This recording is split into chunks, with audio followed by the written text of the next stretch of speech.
Nyanza coming up as the sprinters, and also those who are in Nigeria and also in Jamaica. What's the story of them, and how do you make use of the study to make the best out of Kenyan athletes while at the same time ensure that it remains ethical? We've got African Scientist of the Year 2011, Professor Collins Ouma. He's a professor of genetics and medical studies at the Maseno University. He's going to be joining us via Zoom from Maseno. And Gerald Lwande, he was the Kenyan lead scientist for the Ineos 159. He's a biomedical scientist joining us from Eldoret via Zoom. And on the table with me, this is where we start the conversation. You've got this, the US Kids Golf Local Tour. And there was a finale yesterday, and we've got the winner of this trophy, the girls 11 to 12-year-old. We've got Audrey Gashora with us in studio. We're talking about golf development. Audrey, welcome, and congratulations on this. Thank you very much. And welcome. And she is with her mom, who also has got a major office in golf. She is the president of the Junior Golf Foundation. Regina Gashora, welcome.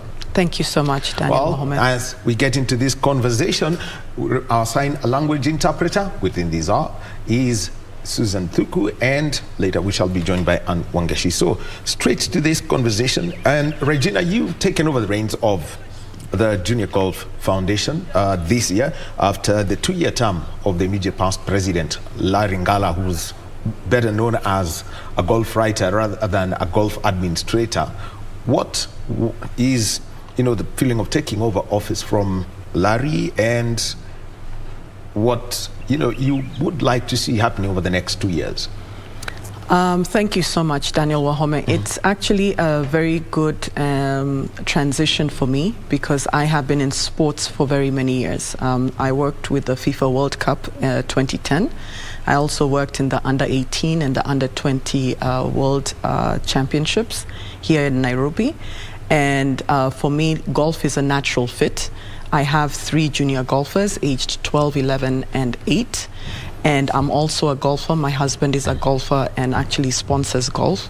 So this was a beautiful transition for me to be able to use the passion that I have for sports and the knowledge in developing international sports into the golf arena.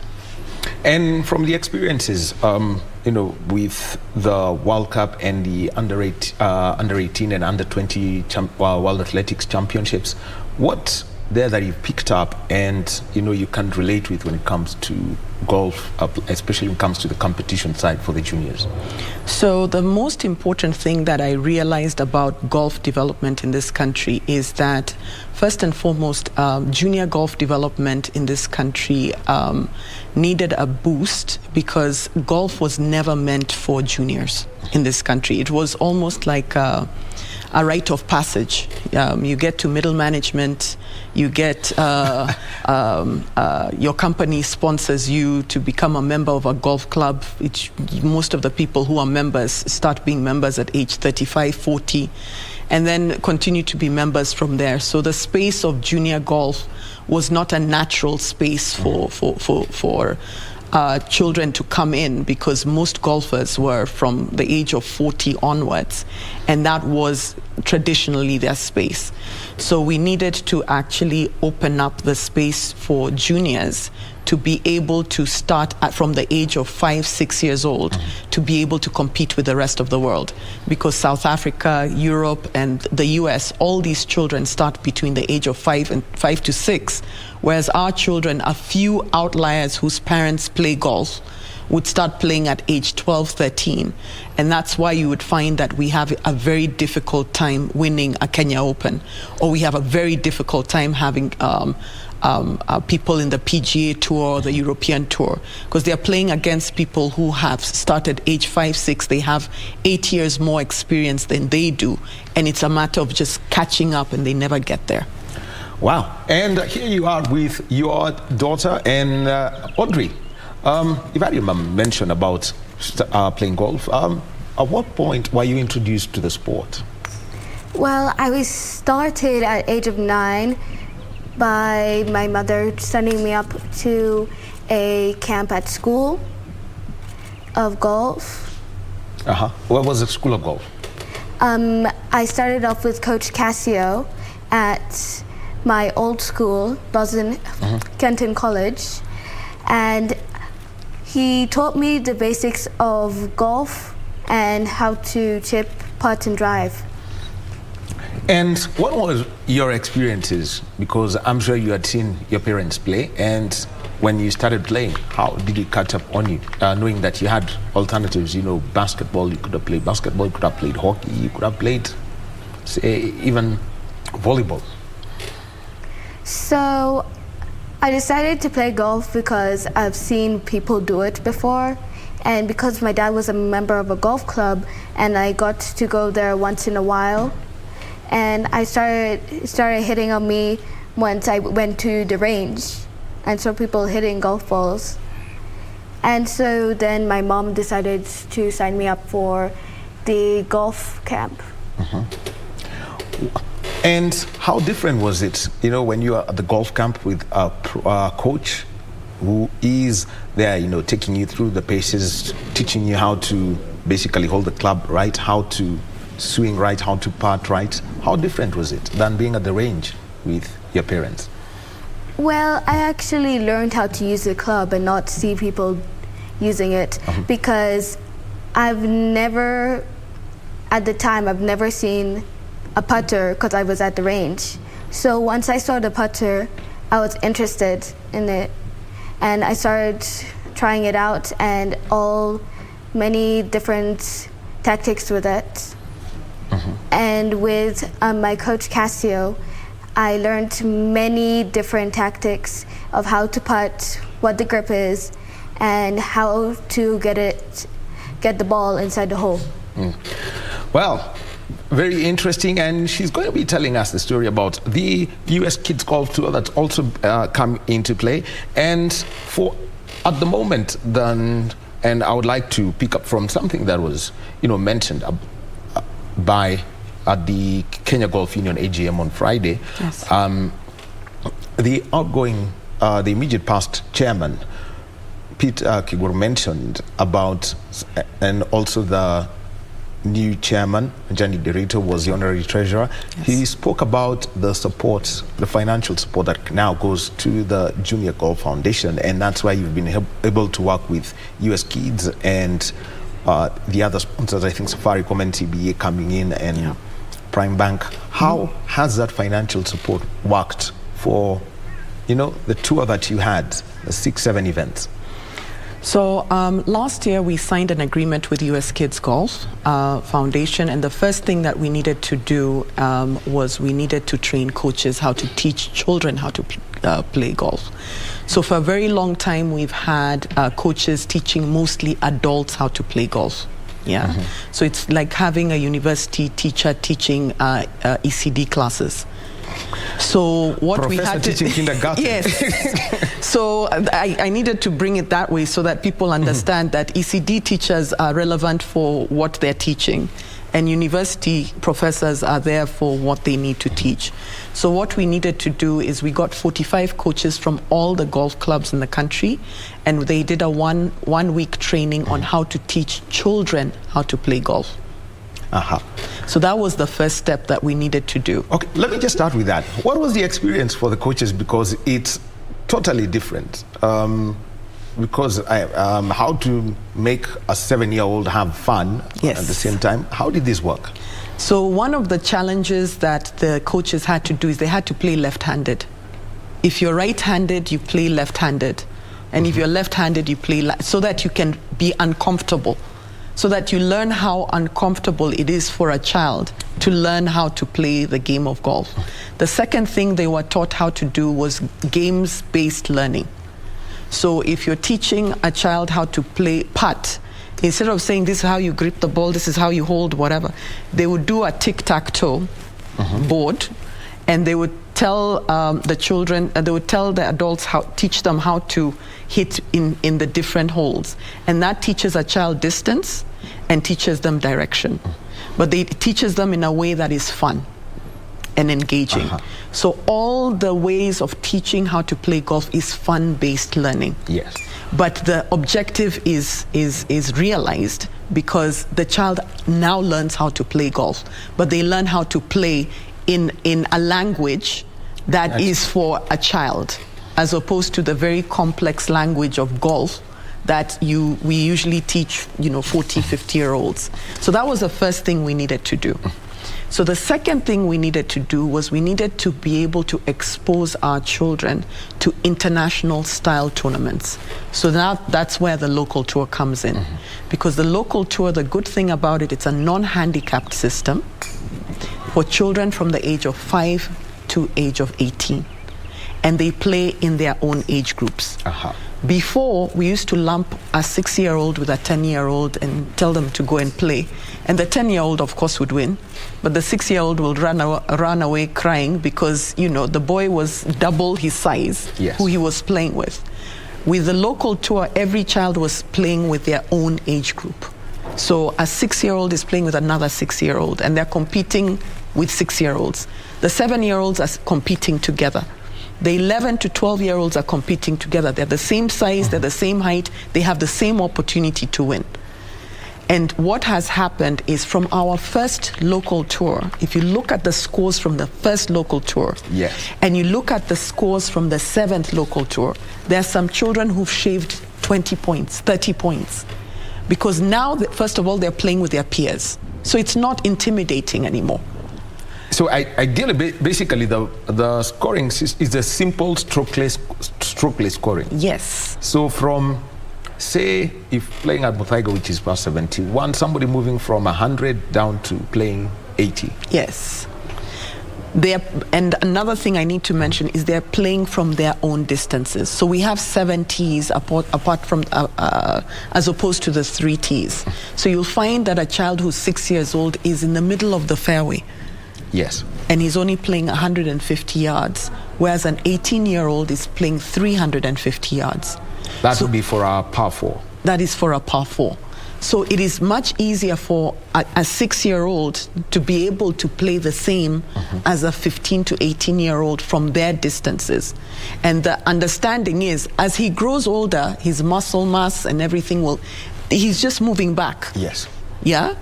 But if a 10-year-old or a 9-year-old can play par from their distances, it means by the time they're 14 and they're handicapped, they'll be playing scratch golf.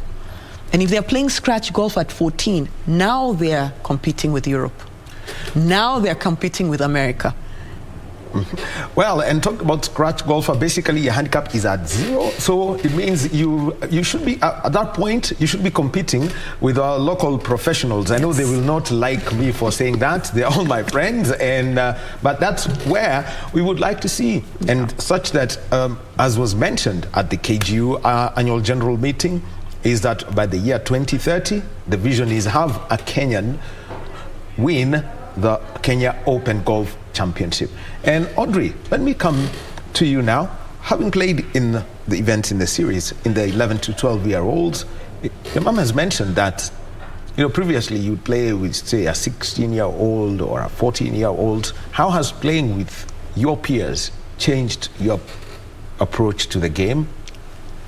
So when I started, I was playing with people who were, when I was 9, I played with people who are 16, 17, and 18. So I used to lose a lot. But if I did win, then I would be more happy with myself than because I beat the people who are older than me. But now, because I'm playing with people who are the same as me, I could try and boost my level a lot more because all the people who I'm playing with are the same as me, who are trying to boost their level.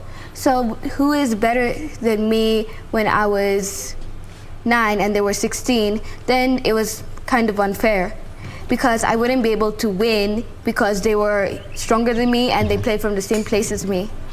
So every time I tried to win, then I could not because there's always a 16-year-old who played better than me.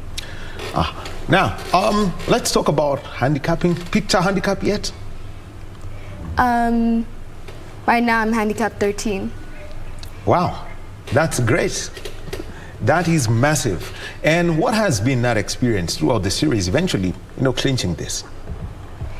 Well, because I was playing in different clubs that I haven't played before, it taught me that there are more clubs in the world than Muthaiga. Because at first I thought there was only one club in Kenya. And then I saw all these different clubs that I could play in. And when I started playing these tournaments, I played in Limuru, where I've never played before. So I learned how to play in different clubs and understand the differences between each club. And no club is exactly the same. Well, what was your experience, the difference in playing at Muthaiga and playing in Limuru? What are some of the things you noticed that are different? So when I started playing in Limuru, then I noticed the greens were faster than it was in Muthaiga because they rolled out the greens more. And the fairways are not as because Limuru's a well done old club, the fairways were either dry or it's soggy. There is no in between there. So it was hard to hit the ball sometimes. That made it harder for me because I'm used to playing with fairways that were okay. Championship standard fairways, so to speak, we know. Yeah, Yes. Muthaiga hosted the DP World Tour, which means, and I understand all the work that has been done. I know your mom found it a bit challenging to play there. Yes, Muthaiga, especially during the Kenya Open, they decided that they were going to make the rough European Tour rough. So most of us really suffered for the 3 months before the tournament. And but at least what we were able to learn is this is the DP Tour standard, and they've been able to maintain that standard at Muthaiga. Okay, so having played at Limuru, where else? Tell us about where else you played and the experiences you picked out from playing at different clubs. So I played at Royal, where it was way different than I would expect it to be, because I saw almost everything was ground under repair. The greens were not as fast as I thought they would be. And the wind there was fast, especially near the water. And it just gave some differences. During the Royal tournament, many people played badly because they weren't used to it, unless it was their home club and they're actually used to it. Karen was difficult at first. Then I figured out the different places where I needed to go, and I started getting better over time. I played there. Where did you play best? Muthaiga, my home course. It's easier there, and I've actually learned every nick and corner in that course, so I know where not to go and where to go. Okay, so basically, let me just think of number 18. As you make your way towards the clubhouse, it's par 5. How do you make that approach, knowing that there, as you get to the green, which actually were extended, and you've got the sun, and you've got the bunkers there, where do you avoid, and where do you actually target? Okay, it depends where I am. If it's at my tees, like during the tournament, I'll target in between the bunkers to the top bunker on the left. Yes. Yes, Audrey Gashora, she is a junior golfer, and yes, she won the US Kids Tour. This is organized by the Junior Golf Foundation for the girls 11 to 12-year-olds. What's the way forward? We shall be speaking with Regina Gashora, who's also in studio with us and is the president of the Junior Golf Foundation. But right now, let us move over to Rabai and this is down at the coast, and our reporter Michael Mwandiga is at the home of the late Honorable William Kamoti. He was a Rabai MP, and he was killed in a road traffic accident yesterday, and he had presented his nomination papers to the Independent Electoral and Boundaries Commission to defend the Rabai seat on an ODM ticket. And let us hear from Mwandiga. Well, Well, good morning to you, Wahome. We are coming to you live from Rabai we're coming from Rabai constituency, which is in Kilifi County. We are coming to you live from the home of the late William Kamoti. This is in Mwamurui Kwamaji in Rabai. This is the constituency which he represents in the August House. It's just a somber mood in this family. I just arrived here like 45 minutes ago. It is indeed a somber mood. They have lost their loved one, a person who was representing them in the August House. The late William Kamoti passed away yesterday night on his way to Kilifi at a place called Mavueni. And just for your information, yesterday at around noon, he had presented his papers at the IBC offices in Rabai, where he was cleared to vie for the third term here in Rabai. And we are at his home, and we'll be talking to the constituency just to tell us how do they remember this leader. And I'm joined by one of the constituency just to tell us how do they remember this leader. I'm joined by one of the youth leaders here in Rabai. Ndugu, karibu, unaitwa nani? Na tueleze tu kwa majina, unaitwa nani, unawakilisha vijana, na habari hizi za kufa kwa bwana Kamoti mmezipokea vipi, na vile vile pia mnamkumbuka vipi kiongozi huyu? Mimi naitwa Anderson Gale, na mimi ni kijana na mkazi wa Rabai constituency. Habari hizi za kuwa mheshimiwa Kamoti ametuacha zimetushtua kwanza, na pia ni kitu ambacho tulikuwa hatutarajii, kwa sababu ni jana tu tumesubmit documents zake ambayo ilikuwa tumewadhirisha rasmi kwamba tuko katika kinyang'anyiro cha ubunge tena, ambaye ni kwa mara ya 3. Hizi zimetushtua kwa sababu ni mtu ambaye bado tuko naye hamu kubwa sana ya kuwa bado tunamhitaji kumuona katika uongozi. Sisi imetushtua sana. Mimi namkumbuka mheshimiwa Kamoti kwa jambo moja ambalo yeye ameliwakilisha kwa muda mrefu, ambalo ni elimu kwa vijana. Kwa hivyo alikuwa na upendo mkubwa katika the young generation, ambaye ni kitu mimi inanishtua mpaka sasa, kwamba maendeleo yake makubwa sana yamekuwa katika ikilenga upande wa vijana, hasa wale ambao wako katika shule na wale ambao pia wako katika vyuo vya kifundi. Nafikiri kwa tu kwa vijana ni pigo na limetushtua kufikia saa hii. Labda asante sana ndugu. Mama, labda tupate mama pia aze kutueleza unamkumbuka vipi kiongozi huyu hasa katika masuala ya maendeleo katika eneo hili la Rabai. Karibu, unaitwa nani na utatizama kamera pale? Naitwa Lucy Lugo, mimi ni mchungaji katika kanisa la Kianglikana, na pia nimebahatika kuwa mzaliwa wa hapa Rabai, maeneo ambapo mheshimiwa Kamoti ametoka.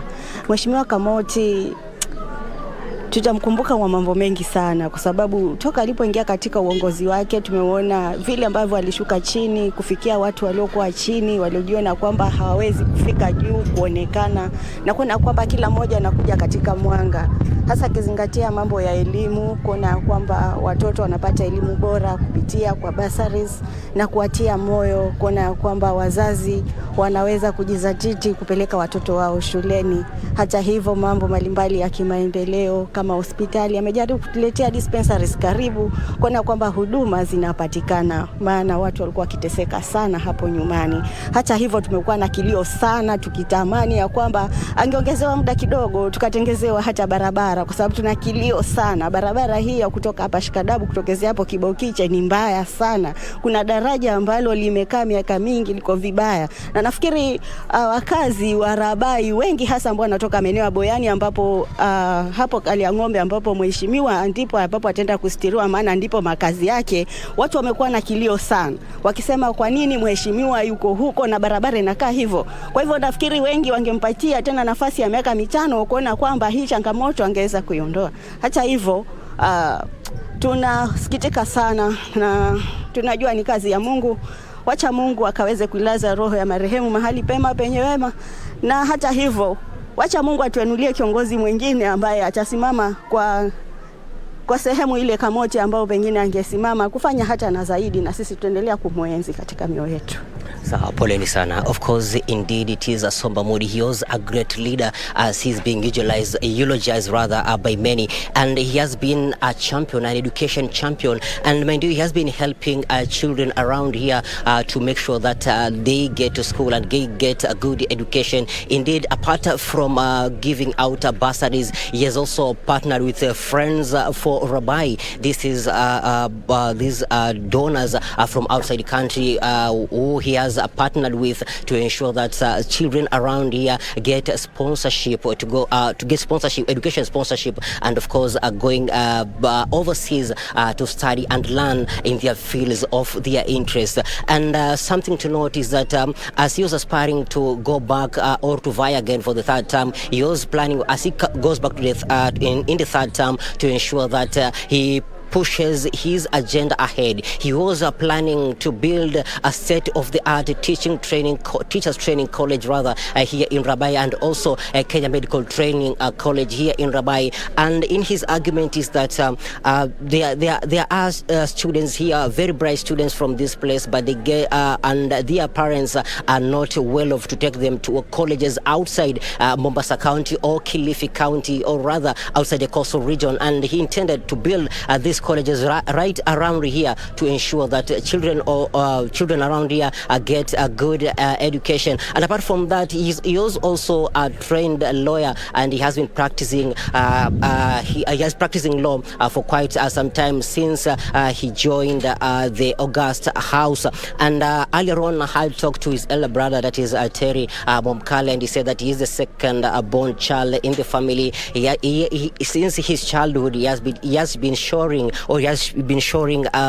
leadership qualities since he was young. And his education background is that he started back in Kaliangombe Primary School and went on to Dr. Krav for his O-levels, and later joined Yala for his Form 5 and 6, and later joined University of Nairobi, where he studied law, which he has been practicing until his untimely death. So far, that's all we have here in Rabai. We'll be coming back to you to give you more details regarding what will be happening. And right behind me, the preparations are on as we wait for his body to arrive. Currently, we are being informed that his body is in Kilifi County Hospital, and anytime from now,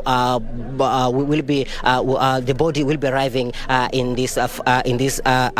his home. And after here, they will be heading to his home in Kaliangombe, where he'll be buried. And according to his family, is that he had said that earlier on, just in case he departs from this world, he should be buried at his own home. And something to note, or something rather leaving people here in disbelief. Yesterday, after presenting his papers at the IBC offices, he told his supporters that I want to meet you people tomorrow at my home, so that we discuss on the way forward as campaign began, so that he will be campaigning for his third bid to vie for the Rabai seat in this third term. And this is all we have, our home here from Rabai. We'll be coming back to give you much details as events unfold. From Rabai, back to you in studio. I'm Michael Moriga.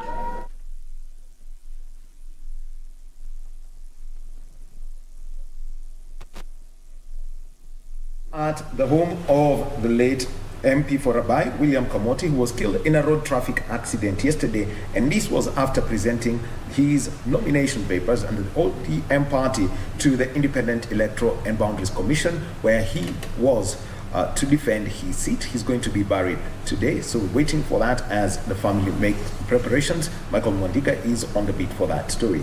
We get back to our conversation, and it is about junior golf, and we are in studio with the president of the Junior Golf Foundation, Regina Gashora, and Audrey Gashora, who is a junior golfer. And we've heard from Audrey, and let me come to Regina. And from the series, from this, what we call the first the series of events that you've had working with US Kids Golf, and having been, and with the sponsorship coming in, the clinics and the tournaments for the juniors, what has been the learning process for the Junior Golf Foundation? So one of the things that we've been able to accomplish from the junior series is twofold. The first is, which is most important to me, is getting new golfers to play, new children to play golf. And that's what we've been able to accomplish with the Safaricom Junior Series. Because every tournament that they have has a golf clinic, and we usually invite children who've never played the game of golf before. And in the last tournaments that we've done about 13 tournaments. We've been able to expose about 1,000 children to golf who have never played golf before. So it's building the capacity and building the talent pool by bringing children who probably would never have thought of golf as a sport into the game of golf. And we are also doing continuous education through the schools and through the golf courses around the country, where a lot of these children have started getting regular lessons on the game of golf. So that has been a big accomplishment, and we would not have been able to do it without Safaricom and our other sponsors. The second thing is now the tournaments. We have 25 tournaments throughout the year. Yesterday was our 13th tournament, which means children have been having at least 2 tournaments a month through junior golf. Both non-handicapped and handicapped. And we've had about 1,200 children in the last 13 tournaments, playing tournaments around the country. And we've been able to tap, the tournaments are in 12 different counties. Yes. So JGF is now moving towards a national agenda. Through KGU and KLGU, we are trying to tap talent around the country. Previously, it was mostly Nairobi and a bit of Mombasa, but now it is spread out around all the countries, and the counties, and it is making golf more of a national sport as opposed to a sport that you could only find in 1 or 2 counties. Yeah, and it now brings up I've just looks at the history of our golfers, those who are in basically who are playing in the Kenya Amateur Golf Championship at the top level, and those who are playing in the professional tour, or those who've turned professionals. The common thing is your parent was a member of a golf club, or your parent worked in a golf club. Yes. They could work in management, they could work in catering, they could work in the caddy ranks. So how are you trying to expand the sports to juniors who are outside of the club ecosystem? So one of the things that we're working with the Ministry of Sports and the Ministry of Education is to make golf a sport like any other sport, athletics, volleyball, any other sport that is accessible to children. We are also trying to tap into schools that are close to golf clubs, because golf is a game that you really need to be able to develop in a golf club. So we are trying to get the schools that are near golf clubs and the golf clubs to adopt children from those schools to start playing golf. We're also still developing children in the golf clubs, the caddy ranks, and all these employees, because what it does is it demystifies golf as an elite sport. So and there's always continuation. So a lot of the children who came from caddy ranks, the reason why they were able to continue with the game of golf is because their parents were interested in golf. So they were able to do the aftercare programs and develop them. But we are trying to make sure that as many schools as possible can be pulled into the golf circuit. That way we have a bigger pool. I'm a firm believer in we are talented in Kenya. Yes. We have talent. It's just that we have not tapped the talent.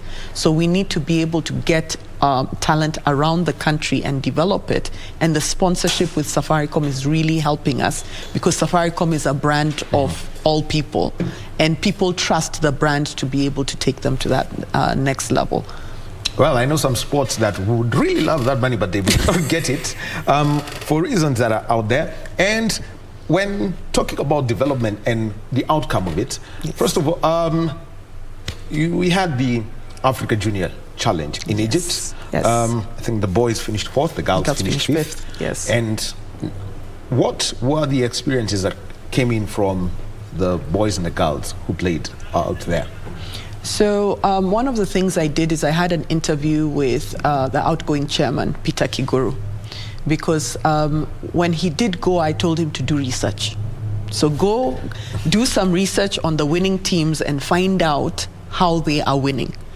And one of the things he came back and said is, Regina, the partnership we signed with US Kids Golf, Morocco signed 10 years ago. South Africa signed with them 15 years ago.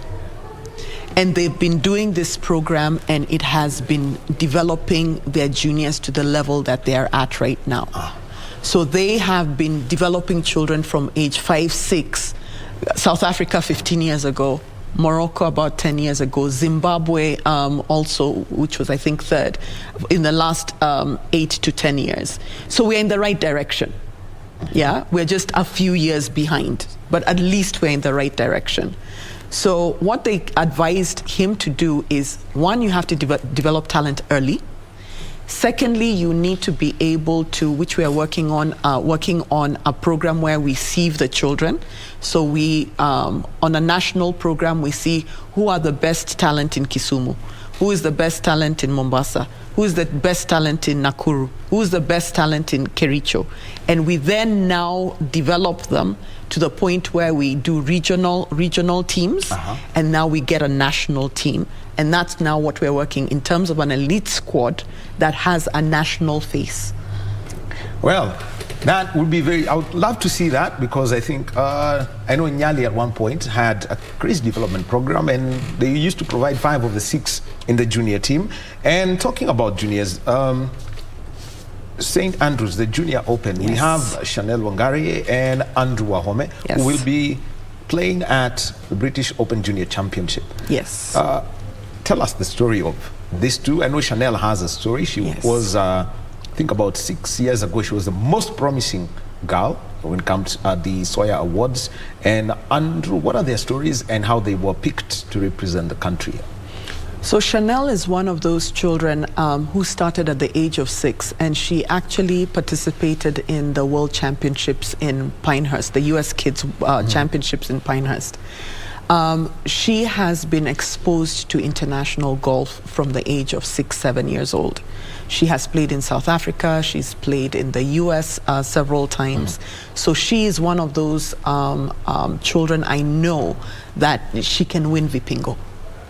She's 15 years old. She was supposed to play in Vipingo, Magical Kenya Open, as she qualified to play in Vipingo at the age of 15. And she's one of the most promising girl players that we know. She trains hard. Her parents have given her the right foundation for her to be a PGA player in the future. And the same thing with Andrew Wahome from Nyali.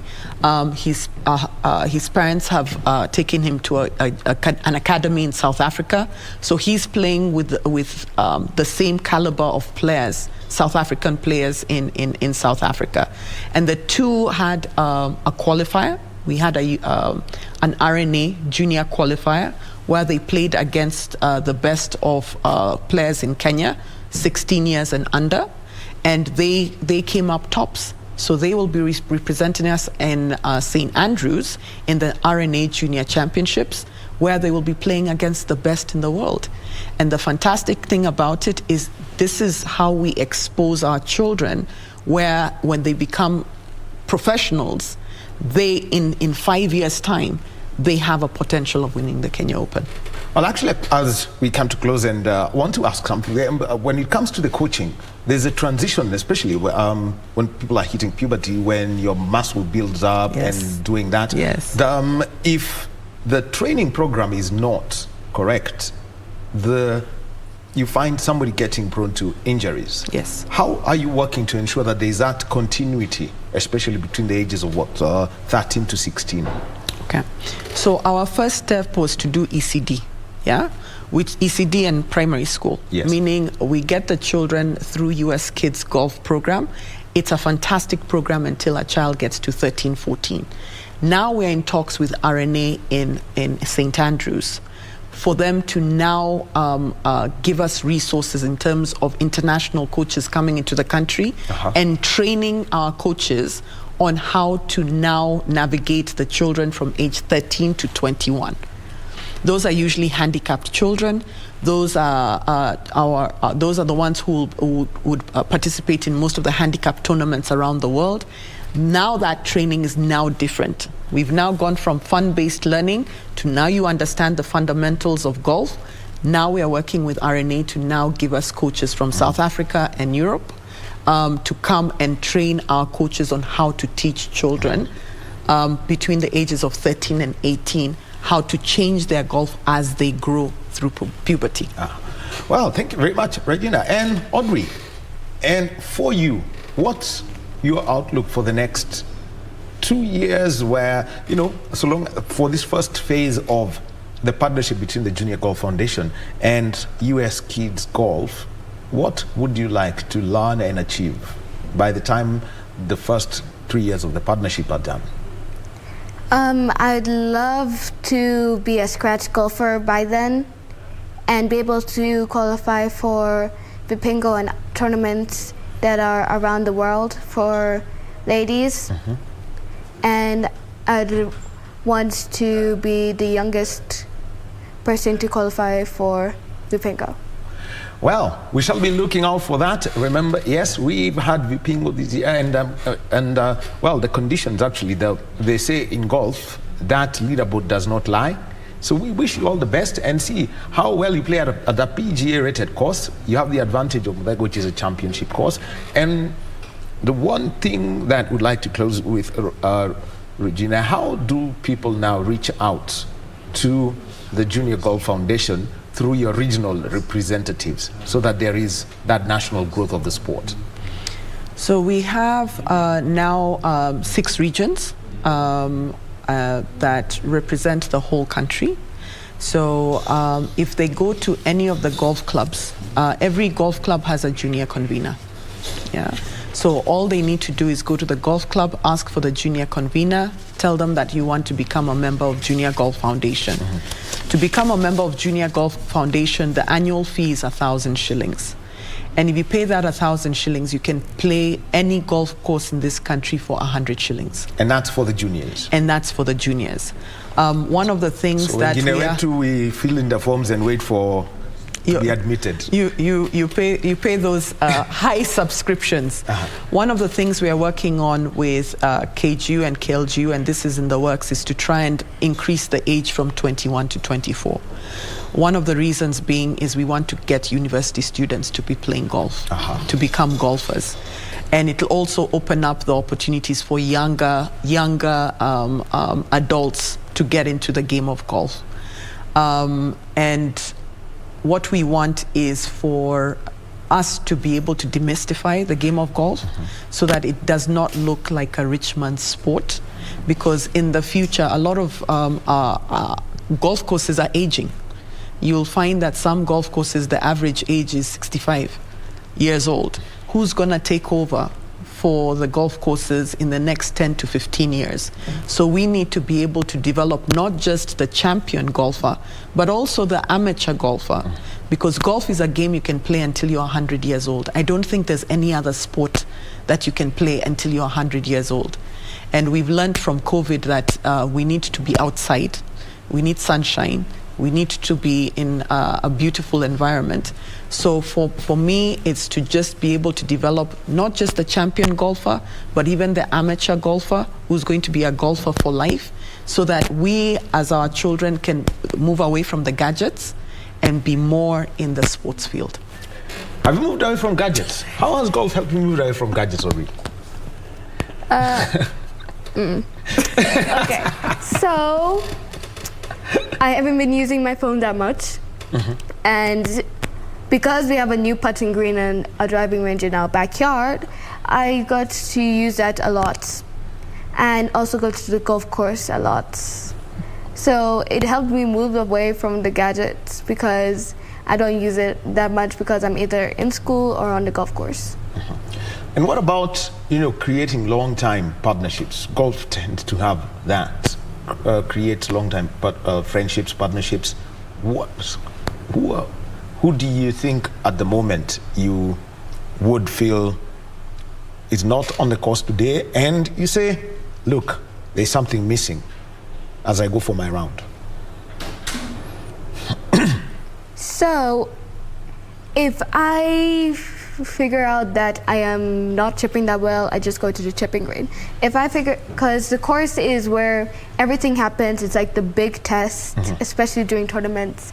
So, practice rounds are just to see where am I at, where am I supposed to improve, how can I win this tournament, how can I finish off well, and how can I finish with a strong point where I can do everything correct that I want to. What about friends that you've made while playing golf?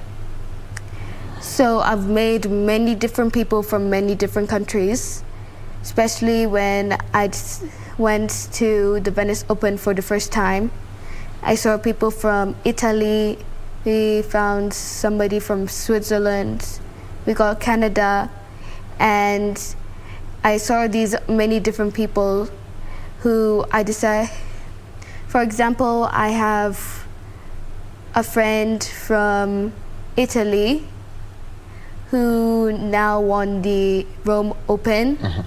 I've got friends from America, for example, Riley, and she came third in the World Championship.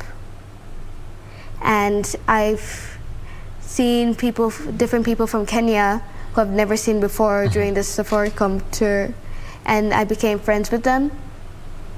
And golf is a game where you can meet many different people and become friends with them. Thank you very much, Audrey. She is a junior golfer, and she won the 11 to 12 girls Champion US Kids Golf Tour organized by the Junior Golf Foundation, and Regina Gashora, the president of the Junior Golf Foundation. Thank you very much, mother and daughter, for being with us this morning. And yes, that name is not by accident. It's mother and daughter. Well, we shall be taking a break now, and when we come back, let us talk about anthropology, genetics, and sport. Sounds like an unusual topic. Well, I'll be telling you why. But right now, before we join Professor Colin Zouma and Gerald Lwande, who are in Maseno and Eldoret respectively, let us move over to the Bomas of Kenya, where our reporter Kamche Medza is taking care of work as presidential candidates present their nomination papers and credentials to the Independent Electoral and Boundaries Commission. Over to you, Kamche.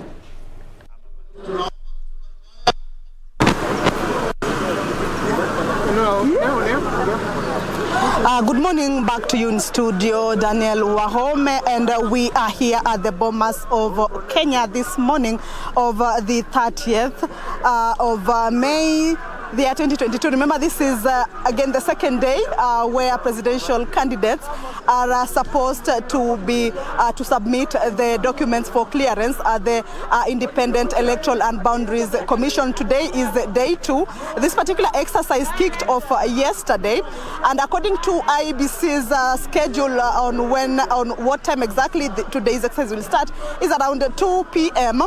But what exactly is happening right now at Bomas of Kenya is that the Usawa kwa Wote party presidential candidate, who is the current Murang'a Governor Mwangi wa Iria, has been blocked from entering into the Bomas of Kenya. As you can see right now, if my cameraman could pan, supporters of Mwangi wa Iria, he arrived here at around, we could say, about 30 minutes ago with his supporters, but he was blocked from getting into the Bomas of Kenya grounds. So cars are actually parked outside here.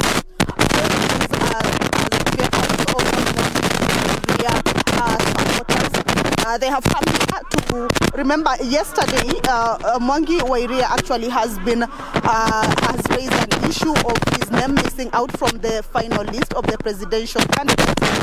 But according to him, he says he presented all the requirements on Thursday last week as required by IEBC. But to his shock is that his name is not on the list. Some of the presidential candidates have been called or have been notified officially to come and issue their documents for clearance, but he says he wasn't there. And according to him, he feels shortchanged because some of the reasons that he is being given for his name missing out on the list is that he did not manage to get signatures from 24 counties. He is being told that he only gave out signatures from 9 counties. She says that is not true because he was with the IEBC on Thursday and his name was cleared, or rather the documents or the signatures that he had were all cleared. I'm now joined by the Honorable. Well, that is Kamoti Medza, who is our reporter at the Bomas of Kenya, where the Independent Electoral and Boundaries Commission is receiving nomination papers, and this is from the presidential candidates for the August 9th general election. A schedule has been set, and amongst those who are to present their papers today are Professor George Wajakoya, who's expected to present his papers at 2 p.m. But we've had the story of Mwangi wa Iria, and we apologize for the technical hitch that we've experienced as we have got Kamoti Medza, who's going to be keeping us updated on that. Remember, she's there, and this afternoon, the two candidates will present their papers. Well, now, let us move on to a different conversation, and this one is one that borders on extreme use of knowledge, and also where do you draw the line when it comes to ethical and moral use of genetics in determining where the strong point of somebody's athletic capabilities are. And there is a research article that is titled Genetic Differentiation in East African Ethnicities and its Relationship with Endurance Running Success. And there were two Kenyans who were involved in the project. It's all about anthropology and how it works with science and genetics and sport. And we have got the Director of Research and Innovation at the Maasai Enoto University, who's also a professor of genetics and medical sciences, Professor Collins Ouma. And Professor, good morning to you out in Maasai Enoto. Good morning to you. We are good at Maasai Enoto University. All right. And joining us from Eldoret is a biomedical scientist, and he was the lead in the Breaking 2 attempt and later the Ineos 159, Gerald Luande, who's based in Eldoret. Good morning to you, Gerald. Good morning, Mahome. And Mr. Professor, and Professor, you could tell us what drove you to get in this study.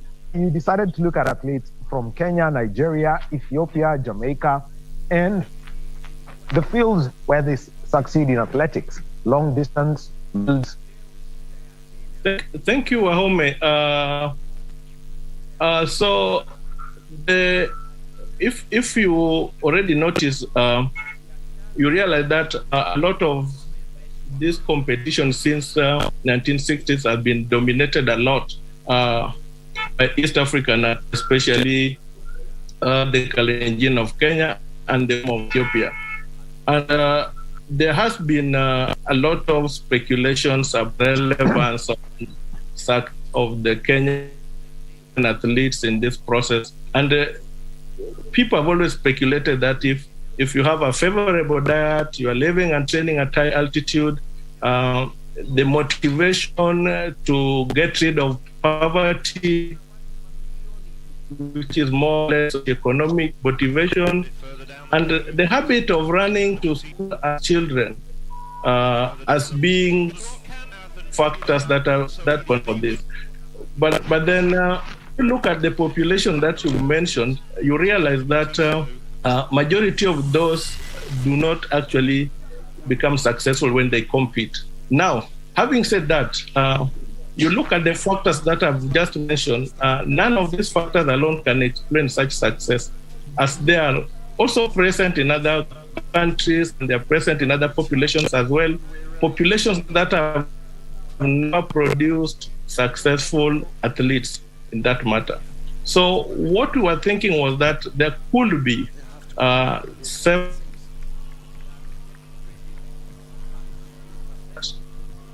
to favor that endurance running success that we are seeing in those particular populations.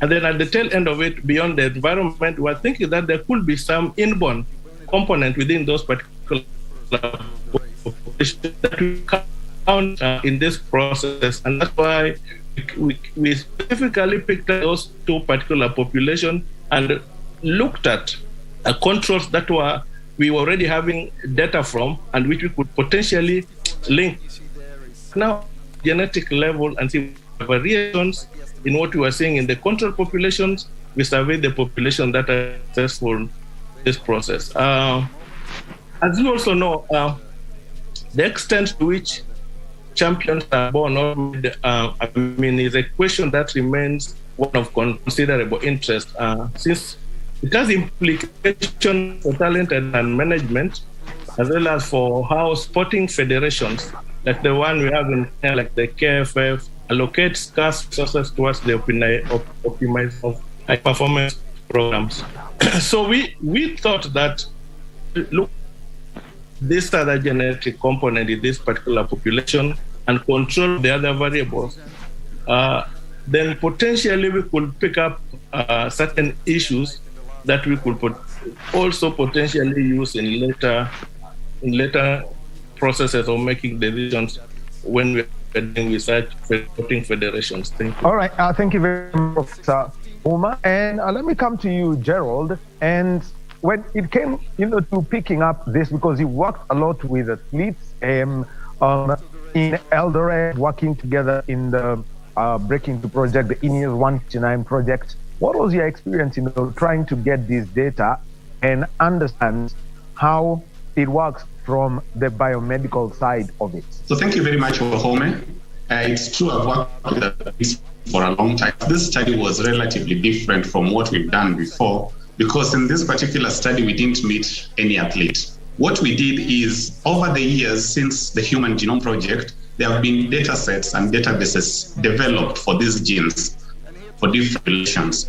So a similar one for the African region is called the Africa Genome Variation Project. So our study literally anchored on the African Genome Variation Project by going to the database, looking at specific traits that make somebody a marathoner. For instance, what makes them endure hostile environments, their lung capacity, their waist to hip ratio, their bone density, bone mineral density, and many other variables, like even risk of heart attack. So this is what we targeted in this study, as opposed to other studies where you literally go talk to an athlete. And Gerald, let me just come to you. And from your experience, especially with the long distance runners, what were the things that you found out about, number one, their lung capacity, their bone density, and the interesting thing is the hip and waist ratio? How does that work? Okay. So ideally, endurance athletes, because of the nature of training and their upbringing, they evolve over time. So you'll find, for instance, they have a very low heart rate. So if they walk into a clinic and get their heart rate checked, somebody might think they need to be admitted instantly. Unfortunately, they don't need to be admitted, because that is them. It gives them the ability to stay long over almost 2 hours, 3 hours of training. Because if at all they would get their heart rate elevated so fast, they will get fatigued so fast and drop out of the race. So naturally, this is one of the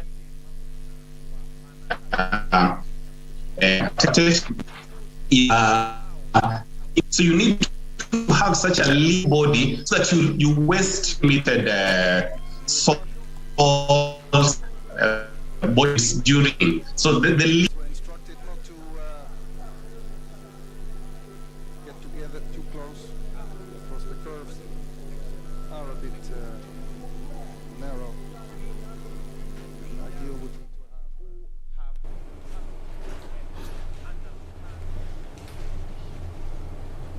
Okay.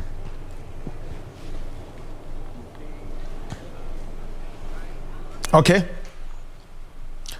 All right. So Gerald one day speaking to us, telling us about, some of the basic things that they were trying to look for when they were doing this study about genetics and sports and how they and how they affect where somebody goes, are you going to be an endurance runner or a sprinter? And also we are with the Director of Research and Innovation at Maasai Enoto University, Professor Collins Ouma. Now, Professor and Gerald will be taking a short break. And when we come back, you will be telling us about the findings from this study and their implications in making decisions and growing the sport in Kenya, in Ethiopia, and also, say, in Nigeria, plus some of the ethical questions that may come from this study. Let's take a short break.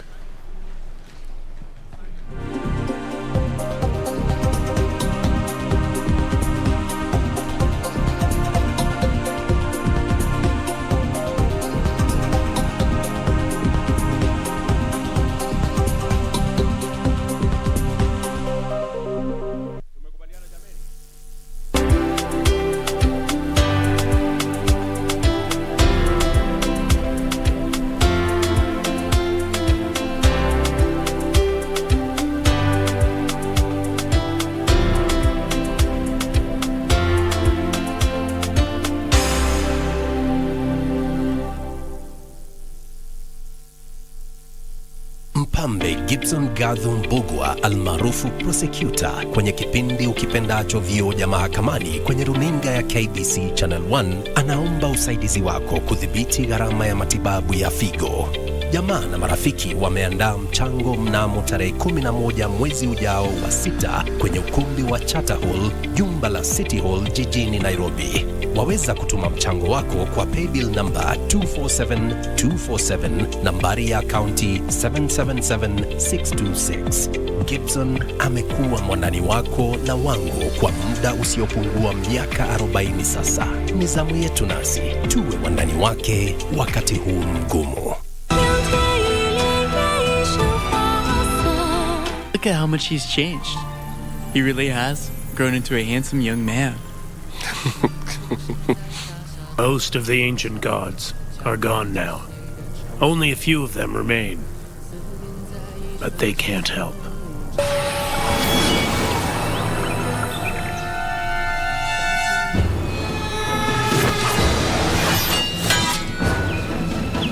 Once the chance presents itself for us to put Rodor on the throne, only then will we have hope to achieve true world peace. But just listen to me. I know. You're the only girl I wish to spend my life with.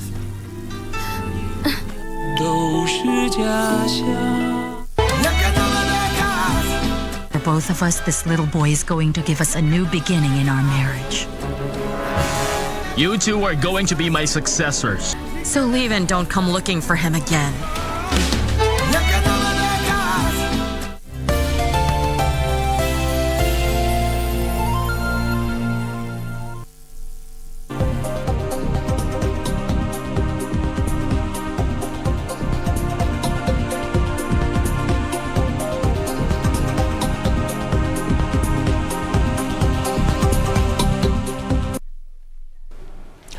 And welcome back to Sports Check. On this Monday morning, it is the 30th day of May 2022.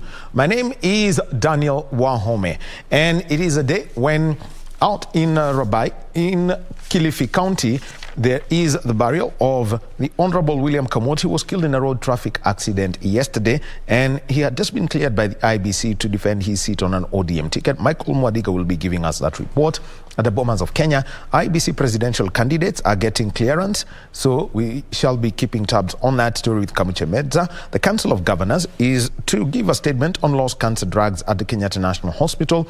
The chair of the Health Committee, Kisumu Governor Professor Anyang' Nyong'o, will address that. And later, within this hour, President Uhuru Kenyatta will receive the visiting President of the Republic of Sierra Leone, His Excellency Julius Maada Bio, and his delegation at State House Nairobi. Nancy Okware is our reporter.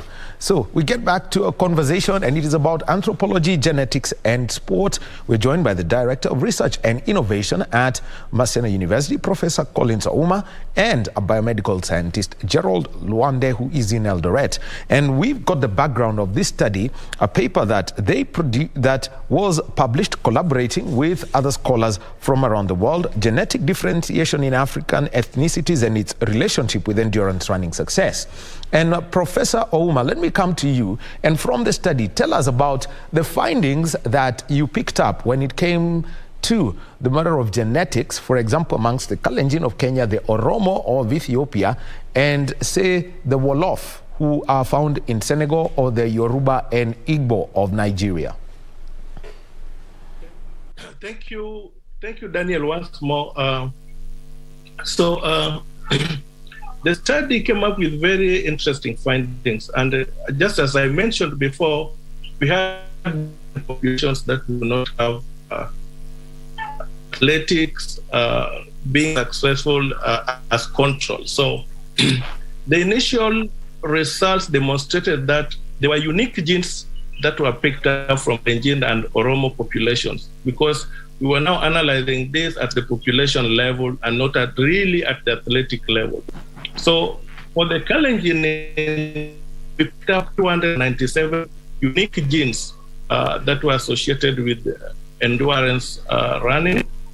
And then for the Oromo, we picked up 352 genes. But remember, when you are doing a genetic analysis, there's always a requirement that you have to control for several variables and interpopulational differences within those particular populations. So when we did that, we ended up with 10 now for the Kalenjin population in Kenya and 27 genes from the Oromo population. Now, just by identifying a gene doesn't help anything. So we want really to relate the genes that we had identified within these two different populations and whether they had some relationship with some functional parameters that could lead them to be relevant in endurance. So interestingly enough, we figured out that what Gerald just mentioned, that were contributory factors toward a successful athlete, were actually associated with some of these genes. For example, there are certain genes that were... Gerald, what I want you to tell us is, from the study that you found, and having worked with athletes at the highest level and all of this, Gerald, you could tell us, how then do you implement this in a place where you're working with athletes or a place that has potential for athletes?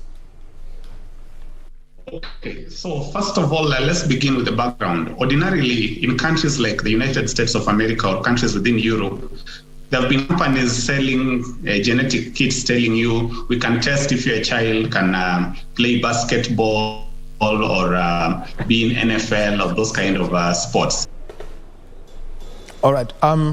Looks like there's a slight freeze of your picture, Gerald, and we're speaking with Gerald Lwande, who is a biomedical scientist based in Eldoret. He has worked with athletes. He was the Kenyan lead for the Ineos 159 project, and also he worked in the Breaking Through project, so we won't be talking about that, but he's talking about a study about genetic differentiation and how they eventually affect, you know, East African ethnicities and their relationship with endurance running success. And also we have got Professor Collins Ouma. He is the Director of Research and Innovation at Maseno University, and he was the African Scientist of the Year for the year 2011 by the British Royal Society.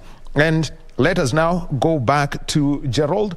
And Gerald, you can continue with about the application of this study and also looking at, you know, the anthropology of a place and also looking at, you know, the social and economic drivers that make one an elite runner.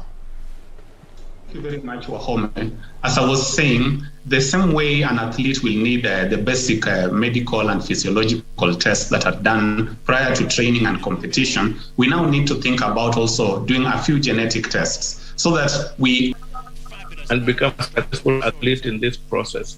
And I want to emphasize that genetic predisposition does not mean predestination. Like if you have this particular genetic composition, then automatically you'll be athlete, and vice versa. All right, so yes, it's a conversation that's about anthropology, genetics, and sports. And we are having Professor Collins Ouma, Director of Research and Innovation at Maasai Enoto University, and Gerald Wande, a biomedical scientist, as they give us information about this. Now, also, we're having a little bit of a technical issue with our Zoom link with Professor Ouma, who's in Maasai Enoto, and also Gerald, who's in Eldoret. We shall be having correcting that. But also, we have our pictures from State House, Nairobi, where President Uhuru Kenyatta will today receive the visiting president of the Republic of Sierra Leone, His Excellency Julius Maada Bio, and he will be with his delegation at State House, Nairobi. And you can see the pictures there. As we see, the Kenya Air Force Band, they are playing the music. They will be there. And remember that President Bio will be inspecting a guard of honor mounted by the Kenya Air Force at State House, Nairobi. And after that, he will hold a meeting with President Uhuru Kenyatta at State House, Nairobi. And they will be holding bilateral talks.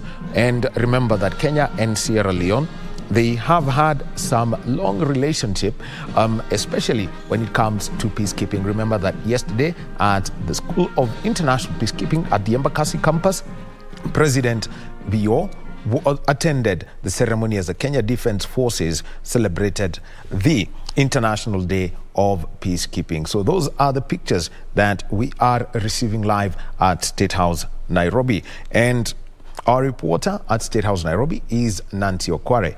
Also, to mention is that President Maada Bio will be the chief guest at this year's Madaraka Day national celebrations at Uhuru Gardens, and this is in Nairobi. Remember, those celebrations will be taking place on Wednesday. It's going to be a public holiday, June 1st, when Kenya, got internal self-rule from the British. So those are pictures coming to you from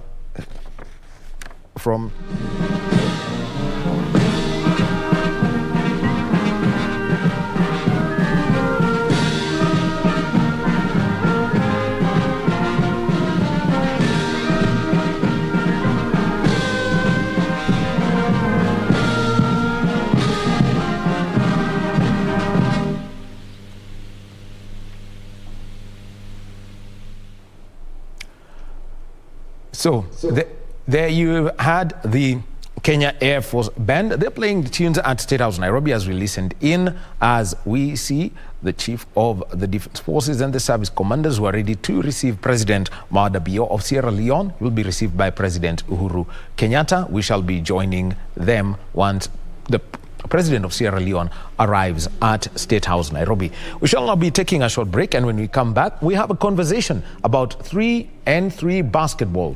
And this is with the Kenyan team to the Commonwealth Games. Right now, let's take a short break. And how did it go down on Saturday night? A match that was delayed by 36 minutes. Real Madrid winning a 14th UEFA Champions League title. Here are the highlights. Real Madrid in Paris.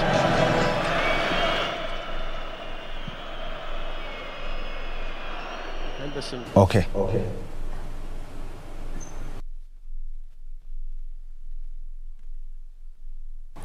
And right now, you can see President Uhuru Kenyatta is at State House, Nairobi. He's making way to the portico of State House, Nairobi, accompanied by Her Excellency the First Lady, Margaret Kenyatta, and also the Chief of the Defense Forces, General Robert Kibochi, as they welcome the President of the Republic of Sierra Leone, His Excellency Julius Maada Bio. We move over to State House, Nairobi.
President Uhuru Kenyatta at State House, Nairobi. His Excellency the President, he is with Her Excellency the First Lady, Mama Margaret Kenyatta, and this is at State House, Nairobi, accompanied by the Chief of the Defense Forces, General Robert Kibochi, and he is standing right at State House, Nairobi, as they welcome the President of Sierra Leone, His Excellency Brigadier General Retired Julius Maada Bio. President Bio of Sierra Leone is in the country, and he is on a state tour where he is the chief guest at the Madaraka Day celebrations that will be taking place at the Uhuru Gardens in Nairobi, and that is on Wednesday. He is an official guest, and he is accompanied by the First Lady of Sierra Leone. They are welcomed by President Uhuru Kenyatta. The procedure now, as he's welcomed at State House, Nairobi, is that he meets with the Chief of the Defense Forces, General Robert Kibochi, and the service commanders from the Kenya Army, the Kenya Air Force, the Kenya Navy. And as they make their way and walk towards that, what's going to happen is that we shall have the anthem of Sierra Leone that is going to be played, and after the anthem of Sierra Leone is played, then President Maada Bio will be inspecting a guard of honor that has been mounted by the Kenya Air Force. The Kenya Air Force Band have also taken their place out there, and they are ready to take this.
And fading away is the Kenya Air Force band and also the Guard of Honor that was mounted by the Kenya Air Force. We are having President Brigadier Retired Julius Mbabio of Sierra Leone, who has arrived in the country and has been welcomed officially by His Excellency the President Uhuru Kenyatta at State House Nairobi, where they're holding bilateral talks. And this is as the country heads towards the 2022 celebrations of Madaraka Day, and President Bio will be the chief guest. He has been in the country since yesterday, and remember that Kenya has had a long-running relationship with Sierra Leone. You can think about peacekeeping. That is the one that is best known, and we had the Kenya Defense Forces stationed in Sierra Leone. We know the stories of people like Major General Mulinge, who actually had been captured by some of the rebel forces, but it took a lot of work by the Kenyans. They worked there, ensured that peace was restored in Sierra Leone, and also working together with members of the National Police Service who went and helped train the Sierra Leone Police Service. Once again, the Kenya Defense Forces working to ensure that there was a stable transition. So it's a long-running relationship. And President Bio yesterday was at the Humanitarian Support School at the Embakasi campus, celebrating the day of the International Day of Peacekeeping with the Kenya Defense Forces.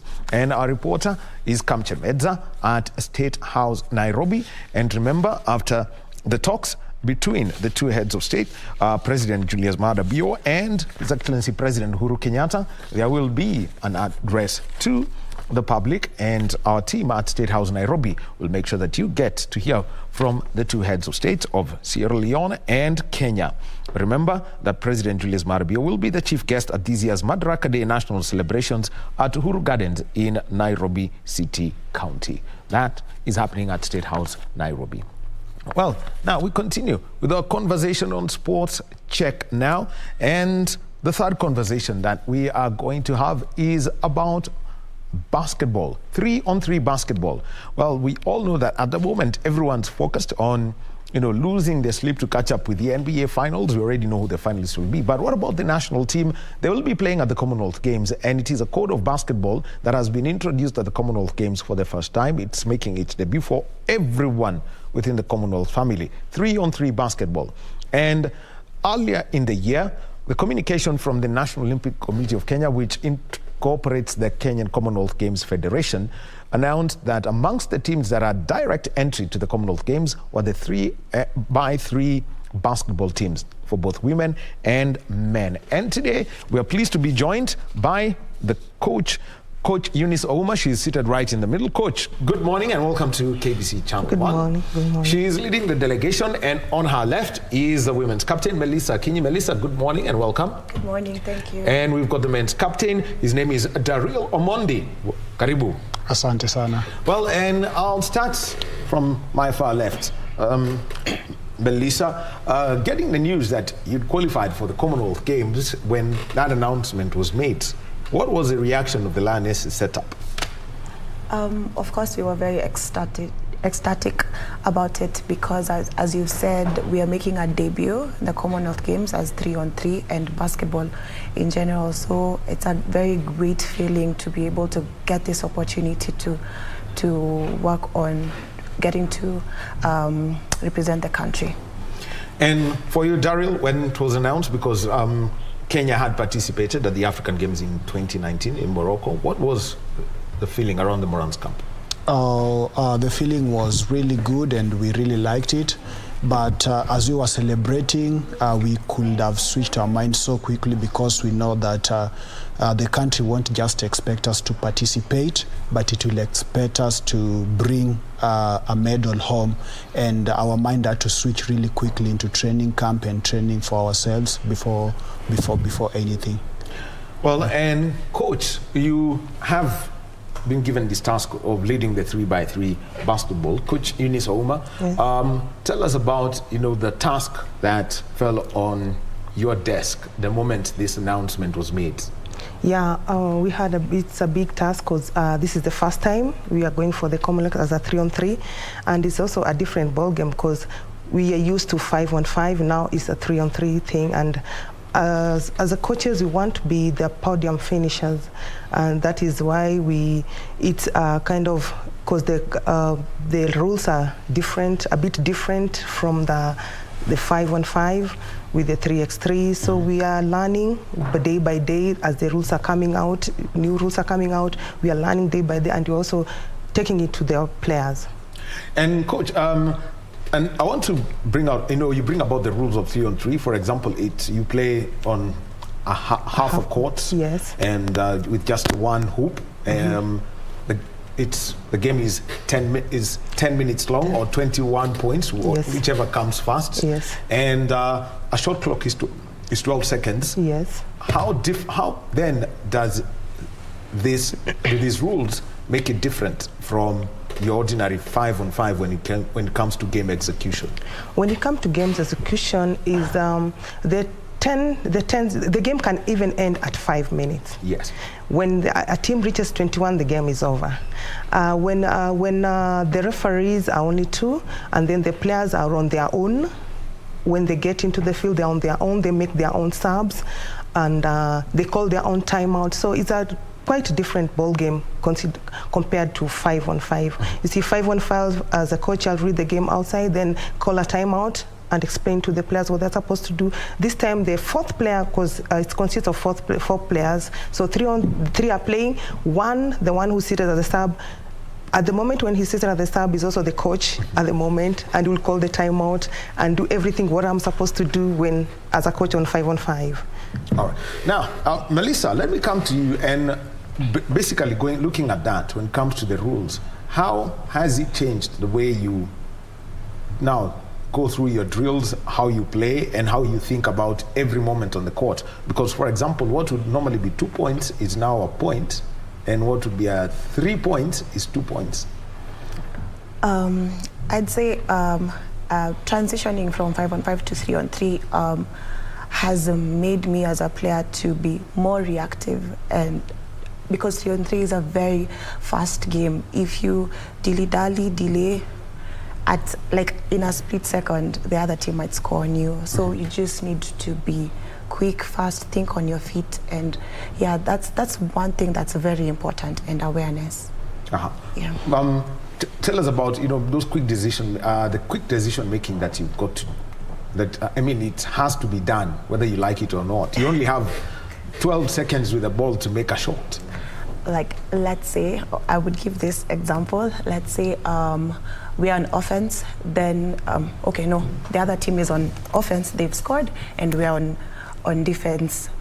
We make sure we start our defense at the arc immediately for us to make them the 12 seconds run before they get out of the D, for them to start their offense again. Yeah, that's one thing.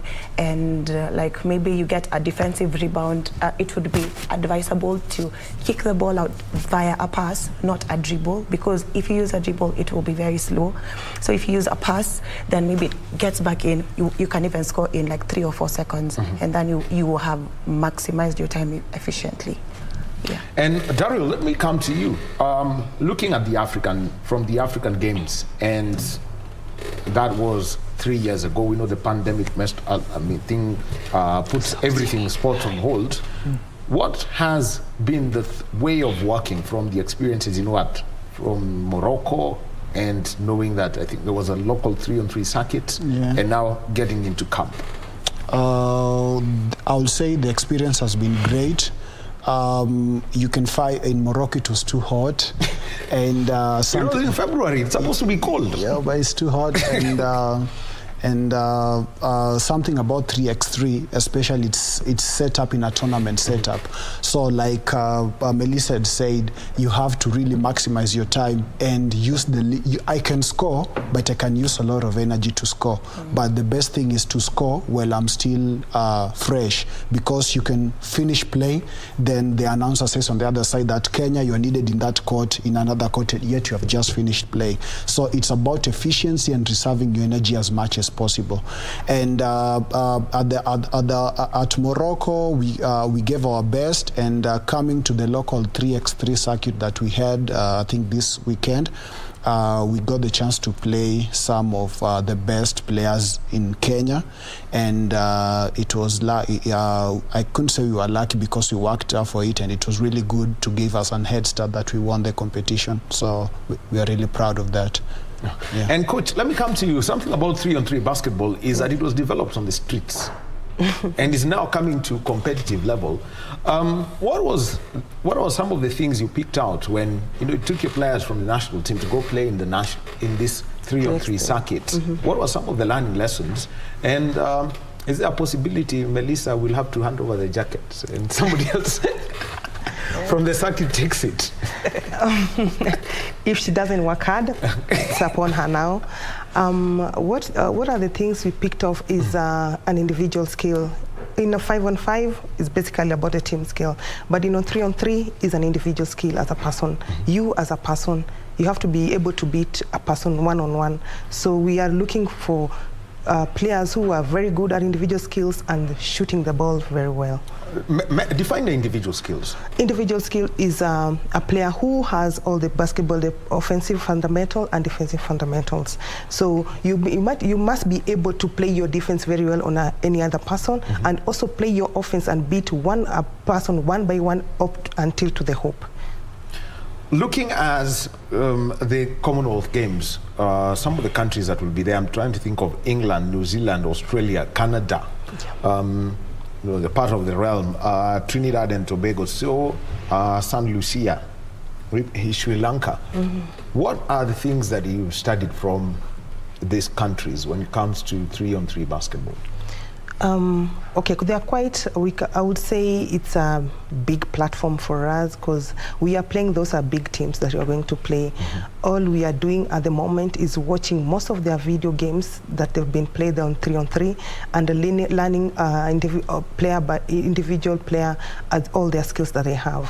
And now we are working on how to tackle each player. Now I'm trying to, when I see Canada, when I see Trinidad and Tobago, when I see St. Lucia or England, the first thing I see, Daryl, is big men. Talking about people who are a short person is 6'4". How then do you counter that? People of that size and who ideally have grown up playing street ball, which is a 3-on-3. Yeah, I will not want to say that it won't be challenging, but at the end of the day, it's basketball. It's putting the ball inside the hoop. And we've done that, been there. They've also done that, been there. But you see, for basketball, most of the time, I'm 6'3". So, basketball, I will not be considered really tall for basketball, but you see, for basketball, when you're tall, you get an advantage at the hoop. But again, if you're going to guard a shorter person or someone who is as quick, you won't keep up with him. So both sides have got advantage. So it's really for us to use the advantage that we have. So we can't go bully ball when I know that I'm quick and I can jump high. So I won't do that. Yeah, I'll just concentrate on my outside shots. When he comes back, when he comes out, I'll just go in and dunk the ball. Yeah, so I have to really work on my strengths. Yeah. Melissa. Yes. The competition, what have you analyzed about them in Birmingham?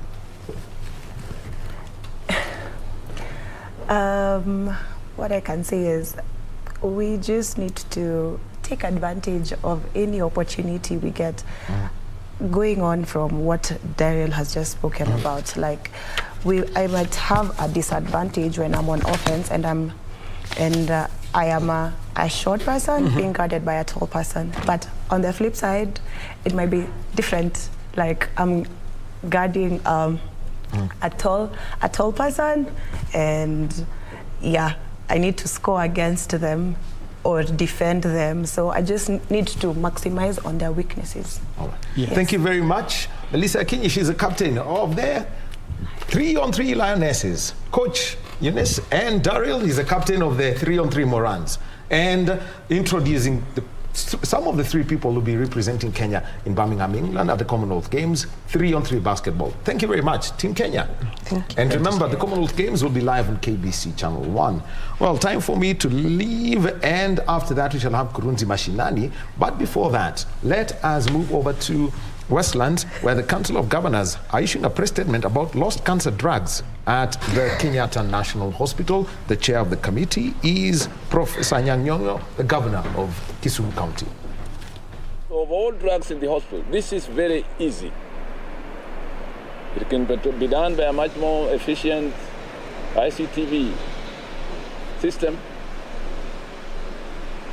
It can be done more efficiently by making sure that the transmission is governed electronically, so that when drugs leave the pharmacies to the wards, it is something that can be followed without any human error. 3, improve supply chain infrastructure and information system. And finally, to ensure that there is no conflict of interest of those who manage the cancer unit at the Kenyatta National Hospital and private facilities, since it has been reported that the stolen drugs are taken to one such facility owned by a senior official at the Kenyatta National Hospital Cancer Unit. We'd also like to add that it is urgent to invest heavily in the development of human resources at the Kenyatta National Hospital, especially cancer specialists, equipped by the most modern tools for the diagnosis and treatment of cancer. Now, ladies and gentlemen, on another note, equally important, allow me also to address you on finance matters. First, on county government's additional allocation to the financial year 2021-2022. As you know, health is largely a devolved function. And if county governments don't get their resources timelessly, as indeed stipulated by the Constitution on the Division of Revenue Bill, it is quite possible that you will see certain shortcomings in our hospitals, especially in terms of availability of drugs, because these drugs are not given by charity, they are purchased by the county governments. In the current financial year, county governments were allocated 39.9 billion Kenya shillings as additional funds. The County Government's Additional Allocations Act 2022 was assented to by His Excellency the President on the 22nd of April 2022 and commenced on the 13th of May 2022. In view of the aforementioned, we note with concern that thus far, no county government has received any additional allocations with 1 month left to the end of the current financial year, under which these funds were budgeted for.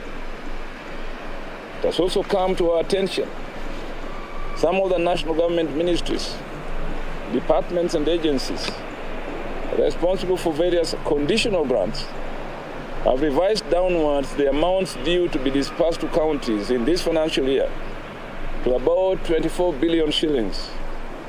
This is as unlawful and as unacceptable as common reason may put it.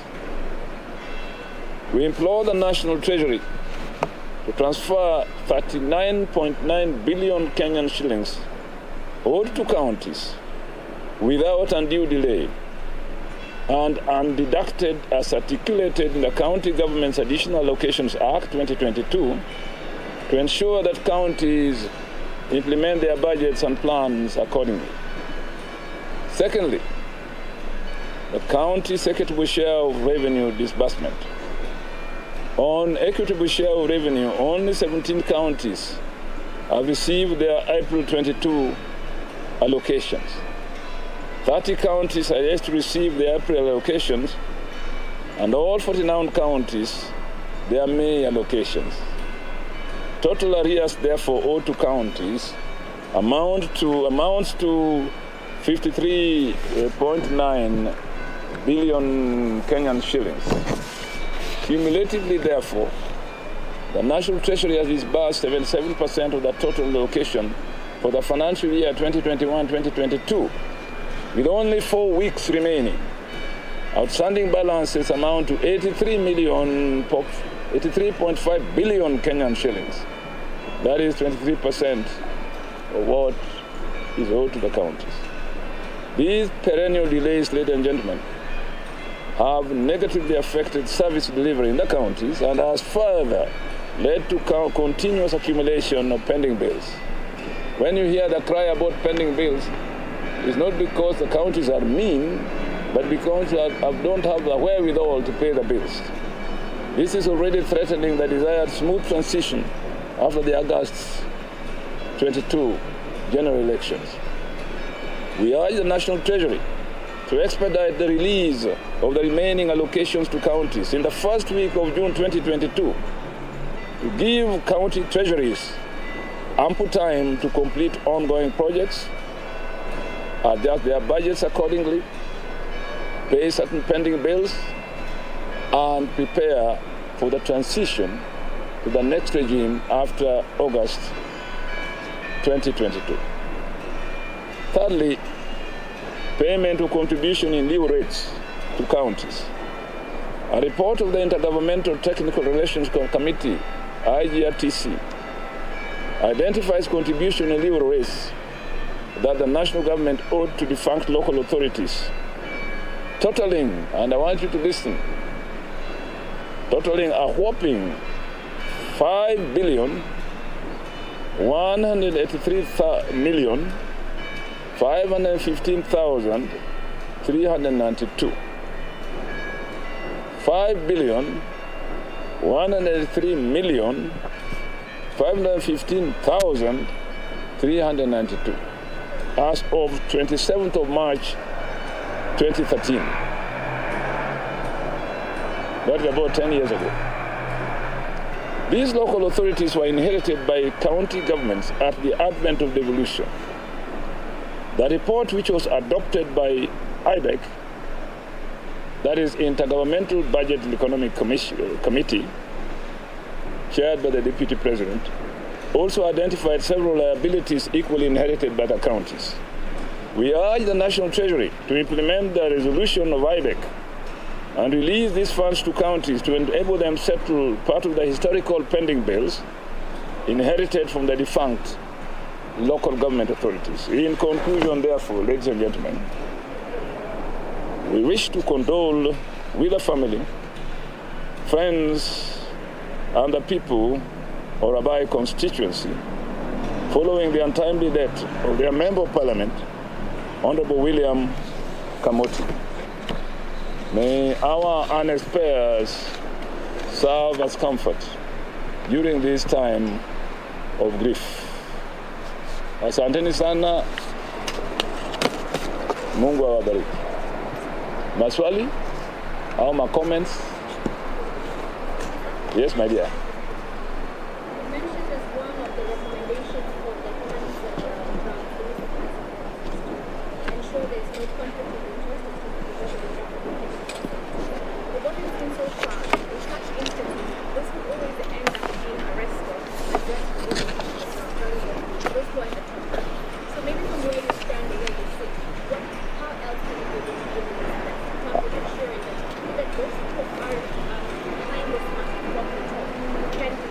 I said very clearly, begin with the management of the cancer unit at Kenyatta National Hospital.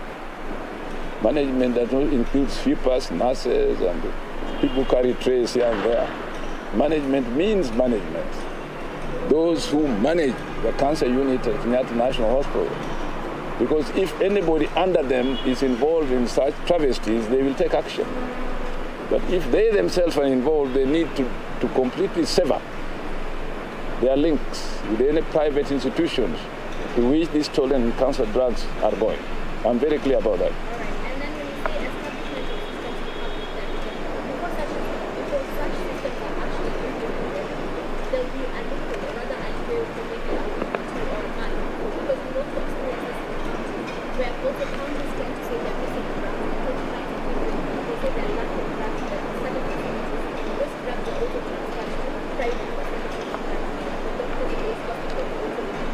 I know what you're talking about because in my county I took very drastic steps on topic.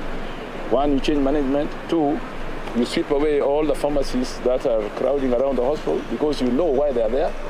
And three, you make sure that you change people at the pharmacy who must definitely be involved.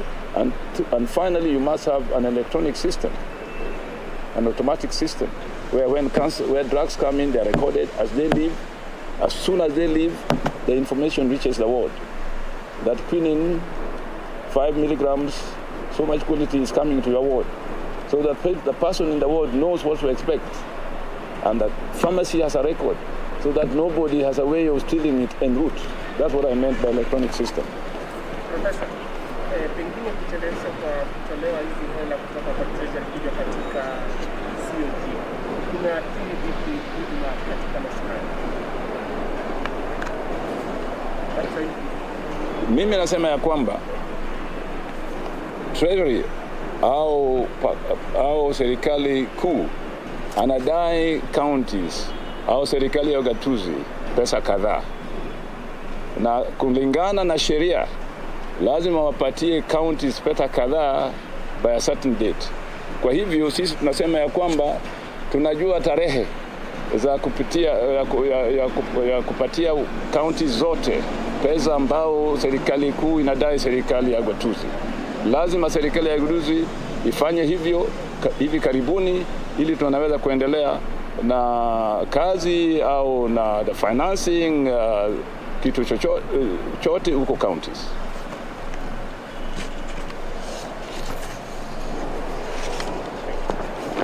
Any other question? All right, thank you very much. I have here officials of Kenko. Where are they? Here. Now, officials of Kenko, if you have any questions to ask Kenko, these are the people in civil society that are concerned with cancer, and they're doing a good job.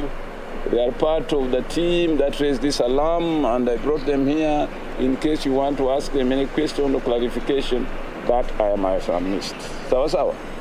So you can introduce yourself, madam. Thank you. Clearly and to the point. Thank you.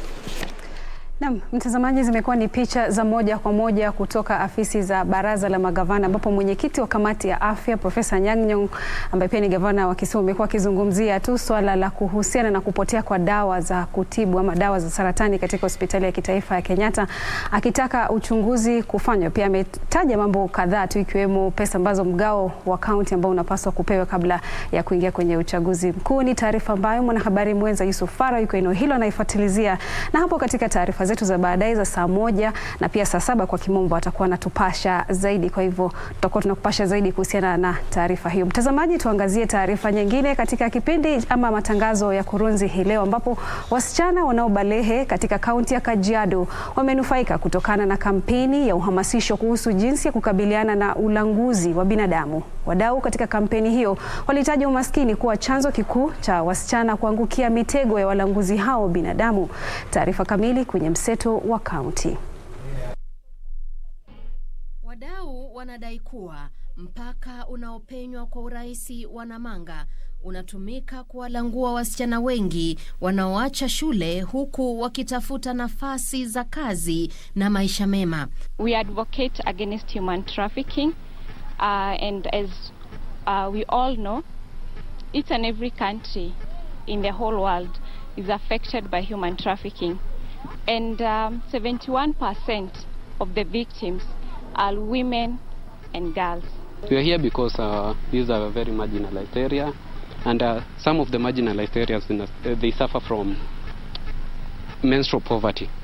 Some people can't afford pads, so we are here.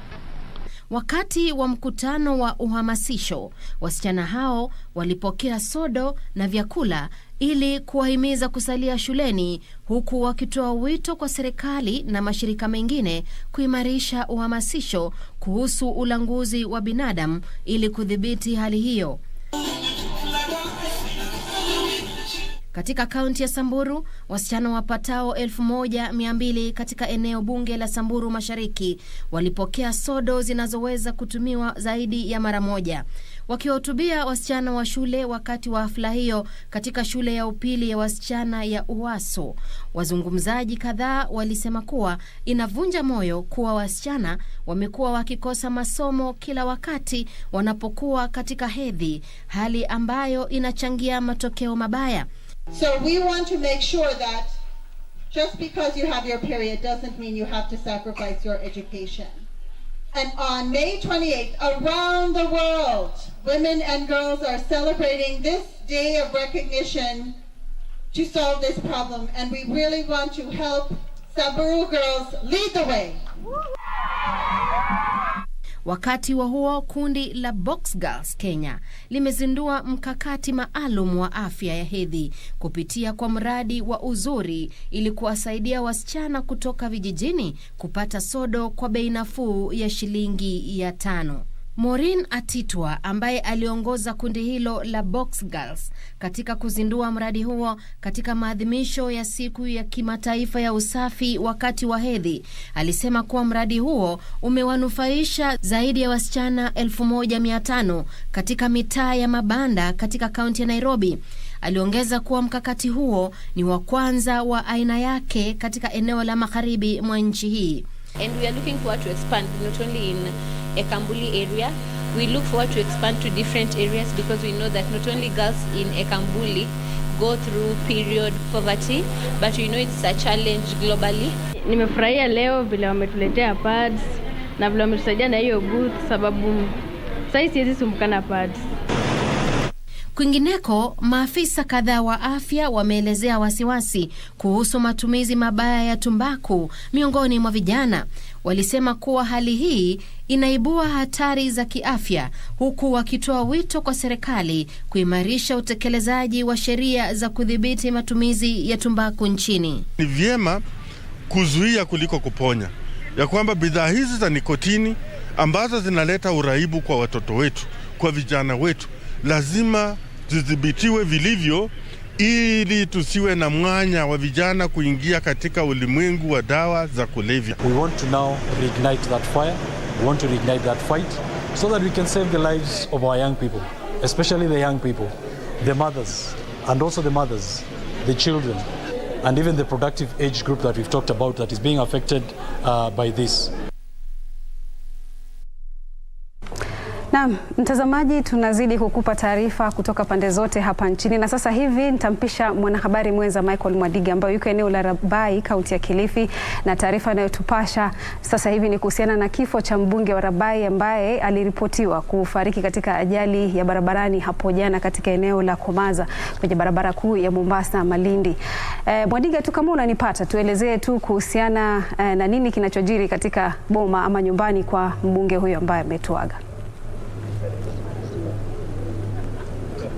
Naam, asante kabisa Zainab, na moja kwa moja nakuja mubashara kabisa kutoka katika eneo bunge hili la Rabai, na ni kwamba tupo katika boma hili ama nyumbani kwa kina marehemu mbunge huyu wa Rabai Bwana William Kamoti ambaye alikumbana na mauti yake hapo jana katika barabara kuu ya Mombasa Malindi katika eneo la Mavueni kule. Aliweza kupoteza maisha baada ya kuweza kuhusika katika ajali, na kwamba hapa tupo katika boma la kwao nyumbani alikozaliwa, ambapo viongozi mbalimbali tayari wameweza kufika hapa kuweza kuomboleza na jamii. Na pia vile vile kwa sasa ni kwamba taarifa tulizonazo ni kwamba mwili umeweza kuondoka katika hospitali kuu ya kaunti ya Kilifi kuja katika eneo hili la hapa kwa nyumbani kuweza kukutana na familia, kisha baada ya kuweza kwenda kustiriwa. Lakini hapa tayari niko na baadhi ya viongozi wameweza kufika, pia vile vile mbunge wa Likoni Mama Mishi Mboko ambaye wamekuwa naye bungeni kwa muda mrefu. Labda tu tueleze mheshimiwa, kiongozi huyu mmekuwa naye bungeni kwa muda mrefu, labda unamkumbuka vipi katika uongozi wake wa kuweza kuhakikisha kwamba eneo hili bunge la Rabai linasimama wima? Kwanza kabisa kwa niaba yangu na niaba ya watu wa Likoni constituency, na pia niseme kwa niaba ya kina mama wa chama chetu cha chungwa na Azimio kwa jumla, nataka niseme inna lillahi wa inna ilaihi rajiun. Kwa Mola wetu tulitoka na kwa Mola wetu ni marejeo. Nimemjua Mheshimiwa Kamoti bunge la 11 nikiwa women representative wa Mombasa na yeye akiwa mbunge wa Rabai, na nikamjua tena katika hili bunge la 12 nikiwa mbunge wa Likoni na yeye akiwa mbunge wa Rabai. Mheshimiwa Kamoti nimemjua kama kiongozi mtetezi, kiongozi ambaye katika debating katika bunge lile amekuwa akilizungumzia sana swala la ardhi kwa watu wake wa Rabai. Amekuwa akizungumzia sana swala la kufufua viwanda vya pwani, kama mambo ya viwanda ya korosho na viwanja vya mnazi, haswa issue ya mmea wa mnazi amekuwa akizungumzia sana katika bunge lile la kitaifa. Mheshimiwa Kamoti pia amekuwa wakili ambaye pia ameweza kusaidia wananchi wake wa Rabai na pwani kwa jumla katika kesi kadhaa, kesi za mashamba ambazo alikuwa akifanya kama pro bono, anafanya bila malipo. Hata kuna kesi ambayo alikuwa ameshikana pamoja na kina Mheshimiwa Faki na kina Madzayo, ambayo ilikuwa ni mambo ya kesi ya ardhi na walikuwa wamejitolea pasi na malipo yoyote. Alikuwa kiongozi ambaye anajielewa na ana focus na anajua yuko bungeni kwa sababu ya nini, na alikuwa kiongozi ambaye amependwa sana na wakazi wa Rabai. Hivyo basi hata kipindi chake cha kwanza alichaguliwa na kura nyingi sana, na hata hichi kipindi cha pili dalili zote zilikuwa zimeonyesha ya kwamba Mheshimiwa Kamoti atachaguliwa tena na wakazi wa Rabai, kwa sababu ni kiongozi ambaye alikuwa servant leader, yule tunaita mtumishi, kiongozi ambaye hakuwa na majivuno, kiongozi ambaye alikuwa chini sana. Kwa hivyo sisi kama chama cha chungwa tumepoteza mwenzetu, tumepoteza kaka yetu, na tunamuombea Mwenyezi Mungu amweke pema penye waja wema na awapatie familia upole na amani na subra katika wakati mgumu kama huno. Sawa, asante sana. Na huyo basi alikuwa ni mheshimiwa kutoka eneo bunge la Likoni, Mishi Mboko. Na kwa kuwa wakati haunasi, basi mwenzangu ni kwamba tutakuwa tunarudi baadaye na taarifa zaidi kukujuzeni yale yatakuwa yakijiri. Ni kwamba kwa sasa ni watu wameanza kuondoka, ni kwamba tayari ule msafara umeweza kufika, ni kwamba tayari mwili wa marehemu utakuwa unaweza kuwasili katika boma ile. Mpiga picha mwenzangu atakuwa anaweza kukupasha hali jinsi ilivyo kwa mtazamo huo wa picha wakati mambo yakizidi kusonga mbele. Kwako mwenzangu. Na shukrani sana Michael Mwadiga kwa taarifa hiyo. Bila shaka mtazamaji ameweza kutujuza tu ni yapi yanaendelea katika boma hilo nyumbani kwa kina mbunge huyo, mbunge wa Rabai William Kamoti, ambaye anaripotiwa kufariki hapo jana katika ajali ya barabarani eneo la Komaza kwenye barabara kuu ya Mombasa na Malindi. Ni taarifa ambayo pia tunazidi kuifuatilia na tutakuwa tunakujuza tu ni pindi yanapojiri mengine ama ambalo hautakuwa umelijua mtazamaji kuhusiana na kisa hicho. Na sasa hivi naarifiwa na mwelekezi wangu kwamba tuelekee katika eneo la Bomas hapa Nairobi, ambapo kumbuka mtazamaji, ni zoezi linaloendelea eneo hilo, ni zoezi la kuwaidhinisha wawaniaji wa urais ambao wanatarajiwa kuwania urais katika mwezi Agosti, katika kura za mwezi Agosti. Kwa hivyo zoezi hilo limekuwa likiendelea tangu hapo jana na hii leo lilitarajiwa kuanza rasmi hapo mwendo wa saa 8. Mwanahabari mwenza Kamchemeza yuko eneo hilo na sasa nitampisha tu atupashe ni yapi yanayojiri ama ni yapi yanayoendelea katika eneo hilo la Bomas hapa Nairobi. Kamshi, kama unanipata, kwanza hujambo, tuelezee tu ni yapi ambayo hatuyafahamu kuhusiana na zoezi hilo linaloendelea hapo eneo la Bomas hapa Nairobi.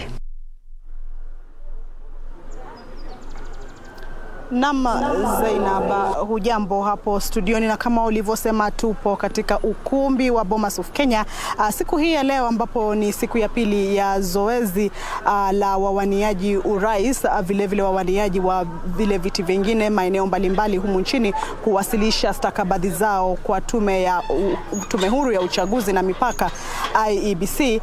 Katika ukumbi wa Bomas ni shughuli nzima ya wawaniaji wa kiti cha urais kutoka vyama mbalimbali, ikiwa leo ni siku ya pili ya zoezi hili kuendelea.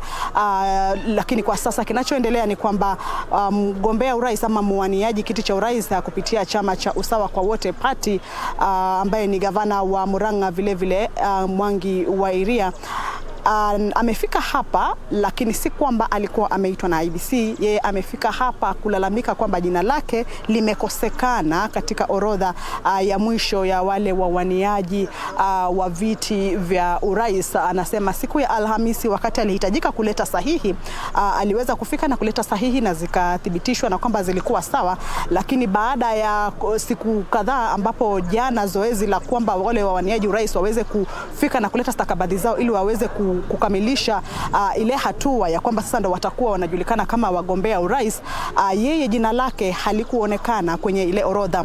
Sasa jana ametueleza kwamba alikuwa hapa kutaka kujua ni kwa nini hakuwekwa kwenye ile orodha hivi leo, na hakupata majibu kulingana na yeye. Sasa hivi leo ameraukia kufika hapa kutaka kumuona mwenyekiti wa tume huru ya uchaguzi na mipaka IBC, mheshimiwa Chebukati, Wafula Chebukati, lakini kwenye lango hili kama unavyoona nyuma yangu ni kwamba kufikia sasa hajaweza kuruhusiwa kuingia. Amefika hapa kuanzia mwendo wa saa 4:15. Zainab Mwangiweria alikuwa ameshafika hapa pamoja na wafuasi wake, lakini kwenye lango hili pande mmoja ni wafuasi wa Mwangiweria pamoja na yeye mwenyewe, na upande wa pili ni maafisa wa polisi ambao kulingana na ujumbe walionao ni kwamba hawajapewa ruhusa ya kumruhusu Mwangiweria kuweza kuingia kuelekea hadi ukumbi wa Bomas of Kenya ambapo zoezi zima linafanyika. Hajaweza kuruhusiwa. Sasa wamekita kambi hapa. Kumbuka ni kuanzia saa 4 na kama robo hivyo tangu walipofikia hapa, lakini hawajaweza kuruhusiwa. Kisa na maana kwamba jina lake halipo kwenye ile orodha na kwamba basi hatoweza kuruhusiwa kuingia. Sasa kilichoko hapa ni kwamba yeye hajui ni kwa sababu gani hayuko kwenye ile orodha, na ndiposa anataka kumuona Wafula Chebukati kwenda kujua iwapo ni sababu gani haswa. Tulimuuliza yeye anaweza kuwa ameelezewa ni nini, anasema amesikia tetesi kwamba sahihi alizozileta zilikuwa tu za kutoka kaunti 9, tofauti na kaunti 24 ilivyokuwa inahitajika, lakini kulingana yeye anasema alichukua kutoka kwa kaunti 24, na hata hiyo siku ya Alhamisi wakati IBC ilipothibitisha hizo sahihi zimemwandikia kwenye stakabadhi alizonazo kwamba ni kaunti 24. Sasa anasema haelewi, kuna kizungumkuti ambacho kimemfanya amefungwa nje. Anasema kulingana naye, anasema anachezewa shere na kwamba hatokubali kuchezewa shere. Sasa kuanzia hiyo muda wa saa 4 mpaka sasa, Zainab, tumekuwa tukikita kambi hapa tukitaka kuona kutaendelea nini. Kumbuka siku hii ya leo zoezi lenyewe lilifaa kuanza ama linafaa kuanza mwendo wa saa 8, ambapo litakuwa linaangalia stakabadhi zake mwaniaji wa urais wa kiti wa chama cha Roots ambaye ni Profesa George Wajakoya pamoja na mwaniaji wa kiti cha urais wa chama cha Umoja Summit Party ambaye ni Walter Mongare. Sasa shughuli itaanza saa 8, lakini kwa upande wake yeye mwaniaji wa chama cha Usawa kwa Wote Party ambaye ni gavana wa Murang'a Mwangiweria anasema yeye amefika hapa mapema kwa ili akaweze kuelezewa ni kwa sababu gani jina lake halijaweza kuonekana kwenye orodha. Lakini pamekuwa na mazungumzo kati ya maafisa wa usalama na vile vile na upande wa Mwangiweria, lakini hawajaelewana. Ni kama ambaye alikuwa anaambiwa kwamba hautaweza kuruhusiwa kuingia ndani, lakini yeye amekita kambi akisema kwamba hatokubali kuondoka. Sasa kumbuka muda unazidi kusonga, itafika saa 8 kwamba wale wengine watakuwa wamefika hapa kutaka kuingia. Hatujui kutafanyika nini, kama ndipo atafunguliwa ama kama kutafanyika nini, lakini hali ilivyo sasa ni kwamba kuna sintofahamu iliyoko hapa kwamba hatujui kama ataruhusiwa kuingia ama hataruhusiwa kuingia. Lakini kwa sasa maafisa wa polisi wako upande mmoja wa lango kuu hili, nao upande wa Mwangiweria uko upande wa pili. Kufikia sasa basi, Zainab, sidhani kama nina mengi ya kukujuza ila tu kuangalia hali itakavyokuwa hapa na kuweza kumjuza mtazamaji ama kumweleza mambo hali halisia ilivyoko hapa. Kwako Zainab studioni. Shukrani sana Kamche kwa maelezo hayo. Tunatumai kwamba mwafaka wa kuridhisha baina ya mwaniaji huyo wa urais kupitia chama cha Usawa kwa Wote Party na pia tume ya IBC utaweza kuafikiwa na pande zote mbili kuelewana kabla ya kukamilika zoezi hilo. Kumbuka mtazamaji, ni zoezi ambalo linaendelea nchini ikiwa zimesalia siku 70 tu kabla ya kuandaliwa uchaguzi mkuu. Tuangazie taarifa nyingine ambapo sasa mpango mahsusi wa kudhibiti ajali kutekelezwa Mombasa. Naam, ni mpango ambao unatekelezwa na serikali ya kaunti ikishirikiana na shirika moja la kimataifa la wahisani kutekeleza mpango wa usalama barabarani kwa lengo la kupunguza ajali za barabarani ifikiapo mwaka 2025. Takwimu kutoka halmashauri ya uchukuzi na usalama barabarani NTSA zinaonyesha kwamba watu 4,000 hupoteza maisha yao kupitia ajali za barabarani kila mwaka. Tazama. Takwimu kutoka halmashauri ya NTSA na idara ya polisi zinaonyesha kuwa takriban watu 4571 waliangamia kwenye ajali za barabarani mwaka uliopita, ikilinganisha na watu 3963 waliofia ajalini mwaka wa 2020. Na katika juhudi za kupunguza ajali hizo, kaunti ya Mombasa kwa ushirikiano na shirika lisilo la serikali la Bloomberg Philanthropies imezindua mpango wa miaka 3.5 kuhusu usalama wa barabarani kwa minajili ya kupunguza idadi ya vifo na majeruhi kutokana na ajali za barabarani. Afisa mkuu wa uchukuzi katika kaunti ya Mombasa, Taufik Balala, alidokeza haja ya kubadili muundo wa barabara kwa manufaa ya watumiaji wote wa barabara. Assembly or the parliament have to adopt a few regulations and recommendations that we want to give to them. Sometimes we're having a problem to enforce some because the law doesn't exist for such. So we're working together with them and their expertise to see where we can sharpen those so that whenever we have enforcement, we have regulations to back it.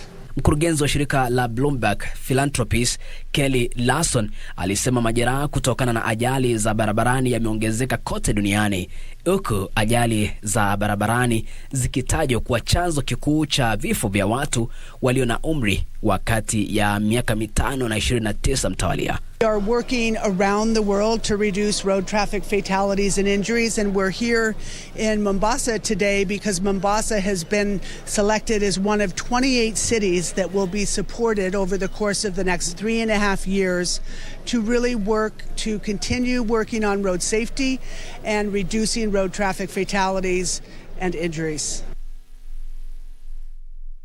Mtazamaji, shukrani sana kwa kusalia nasi katika awamu ya kwanza ya matangazo haya, ikiwa zimekatika dakika 27 baada ya saa 6. Katika dakika za kuhesabika tu, awamu ya pili ya matangazo haya itakwenda kuja ambapo ni mjadala wa tamrini. Katika lugha ishara amekuwa ni Ann Wangeshi, mimi ni Zainab Said, nasema shukrani sana kwa muda wako.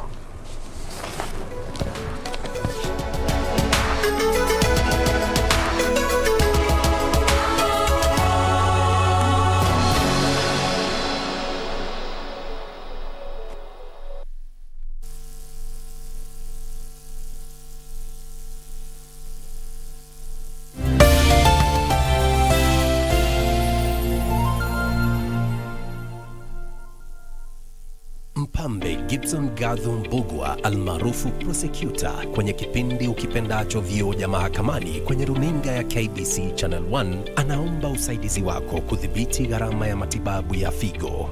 Jamaa na marafiki wameandaa mchango mnamo tarehe 11 mwezi ujao wa 6 kwenye ukumbi wa Charter Hall, jumba la City Hall jijini Nairobi. Waweza kutuma mchango wako kwa paybill number 247247, nambari ya akaunti 777626. Gibson amekuwa mwandani wako na wangu kwa muda usiopungua miaka 40 sasa.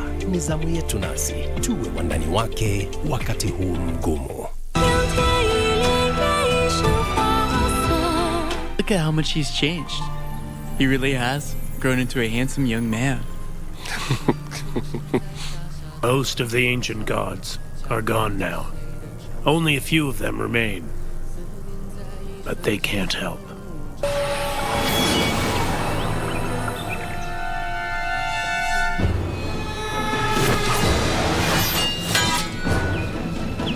Once the chance presents itself for us to put Rodor on the throne, only then will we have hope to achieve true world peace.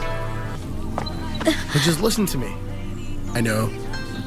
You're the only girl I wish to spend my life with.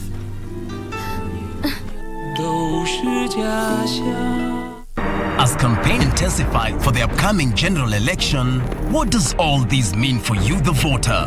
What do the candidates have to offer? How prepared are agencies charged with the election process? Join John Kuria and Safina Chieng on Kenya Decides. This and every Tuesday from 10 p.m. on KBC Channel 1 as we unpack elections 2022 with a panel of various stakeholders. Make informed electoral decisions.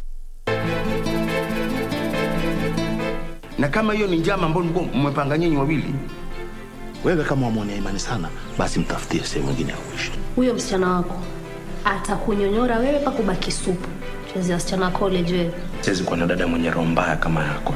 Una nia nzuri wewe. Hoja mimi nimechoka kabisa kukuhurumia. It's none of your business.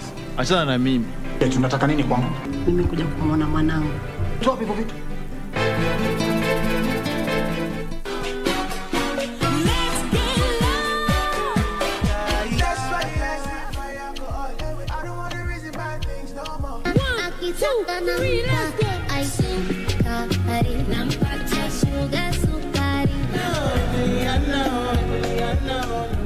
Africa Day commemorates the foundation in 1963 of the Organization of African Unity, the forerunner for African Union. That 20 are in Africa and they officially launched in the country. How amazing is that, that we are among the few African countries that have been chosen by Rihanna herself. But is the second Kenyan manze to surpass 1 million subscribers on YouTube. Tufanye ile kitu ama ni aje? The winner of Survivor 42, Marianne. That's 5, that's enough. Here we go. Come on over, jury. Come on over. The winner goes by the name Marianne Okech, and she is actually the second black woman to ever win this show. I mean, 42 seasons later. Sweet, sweet love, you're my sweet, sweet love, you're my...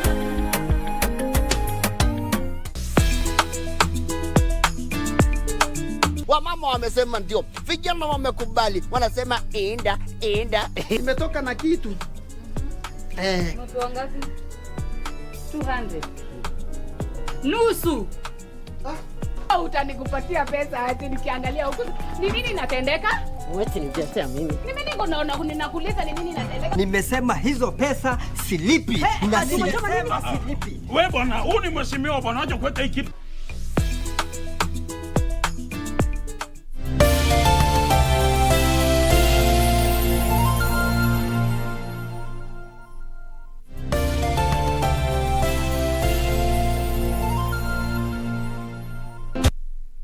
As campaign intensified for the upcoming general election, what does all this mean for you, the voter? What do the candidates have to offer? How prepared are agencies charged with the election process? Join John Kuria and Safina Chieng on Kenya Decides. This and every Tuesday from 10 p.m. on KBC Channel 1 as we unpack elections 2022 with a panel of various stakeholders. Make informed electoral decisions.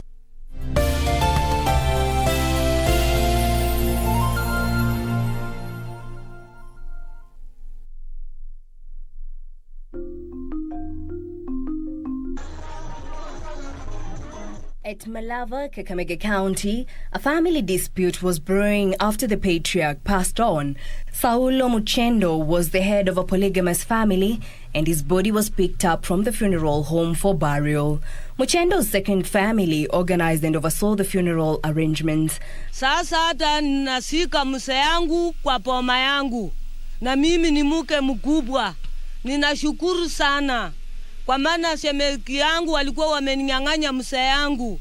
Paka nilikuwa nimeshangaa sana kwa shemeki yangu hatujakosana, na lakini wakaninyang'anya tu mse yangu wakasika mahali penye hakutakikana. However, according to Abaloya traditions, the patriarch remains are supposed to be interred at his first wife's homestead. This requirement prompted the need to adhere to traditions of laying the body to rest at the rightful home. Tukaenda kwa polisi wakatuambia tuende kwa mahakama. Tukaenda mahakamani tukafanya kesi tukashinda, wakatuambia tukuje kufukua mwili. Si kutaka wasike huko kwa maana mimi ni mke mkubwa na tena huyo ni mke mdogo na ni mchane. Asitahili kusika wase wawili na mimi niko. Hiyo ndio ilifanya nikasema paka lazima nisike mzee yangu. Umezika mume na uolewe na mume mwingine, uwa uziki mume wako akifa. Alikuwa anafanya hiyo, ndio bibi ambaye alifungua poma hiyo bwana. Huyo ndio alifungua hiyo poma. Ndio alifakia poma. Bwana ni wake, usisika pale pengine.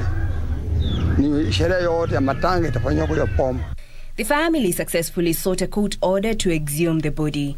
On the material day, the exhumation was witnessed by the first family, security agencies, residents excluding the second family. Mimi nimekuja tu hapo kutazama kuhakikisha kwamba mwili umezikwa vile inafanyika katika mila na desturi zetu. Kulingana na marehemu alikuwa ameweka mwelekeo kwamba atazikwa kwa pipi mdogo, ambayo kulingana na desturi na mila zetu mara nyingi wanaume huwa wanazikwa kwa pipi mkubwa. Hiyo ndio sababu koti ilifuatilia hizo mila na ikatoa ule uamuzi, na sisi hatuwezi pinga uamuzi wa koti. Huwezi kujua kisa na maana ya wao kutokuwa hapa leo, kwa sababu walizika kimakosa. Wanaonekana tena wakiparticipate kwa siku ya leo, maybe watachukua laana, kwa sababu hata sisi tunatoa, kwa sababu kwa sheria ya Mluhya nyumba hii yote, jamii yote mbili itachukua laana kwa sababu haitendeki hivyo kwetu.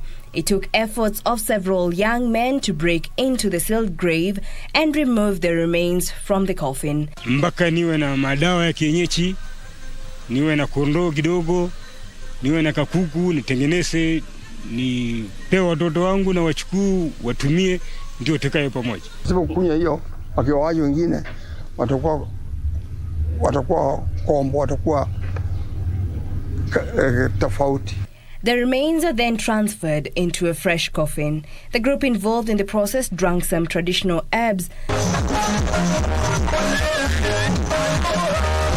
so that the spirit of the deceased could not haunt them. The grave at Muchendo's second home was then destroyed and the graveyard set ablaze. With the exhumation, the family had to return to the drawing board and make fresh burial plans. At Muchendo's first family home, another grave was then dug according to Abaloya traditions. Yeye aniaminie mimi, atakapokufa atakuwa anaishi. On the same day, a burial service was held. The remains of Saulo Muchendo were reburied at his first wife's home.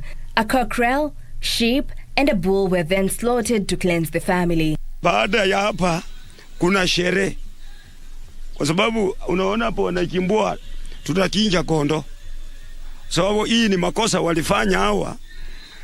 Kuna kukula, kuna musiki leo, tutasherekea, tena tutakuja kufanya ibada ile mzuri kabisa.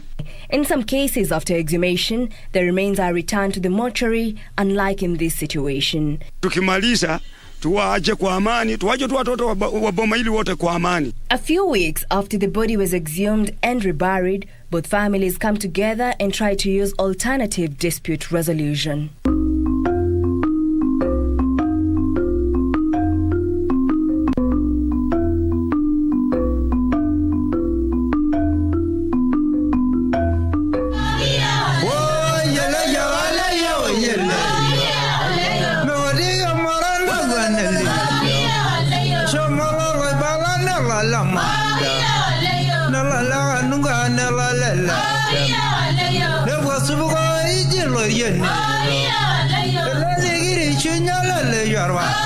Bright and early, at the heart of Lolgorian, thousands of young Maasai Morans in Narok County take part in the Enoto ceremony.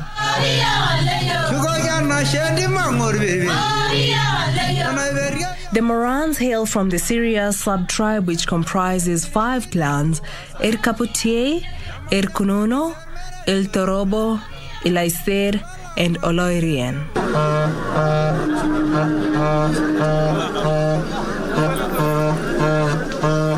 The ceremony is performed by members of the age set 10 years after initiation to mark the important transition from Moranism to adulthood. Ni ya sherehe ya pili kwa irika, kwa ajili kuna sherehe ya kwanza tunafanyishanga hawa kabla kutairi, ndio waende kutairi, ambaye ni kama hii tu wako na mabendera, na hii ni ya pili sasa ya kutoa hawa kwa Moranism kwenda kwa age ya wase. We are taken from one stage to another, of which is come from youth to a Maasai man, of which will be involved in society decision making.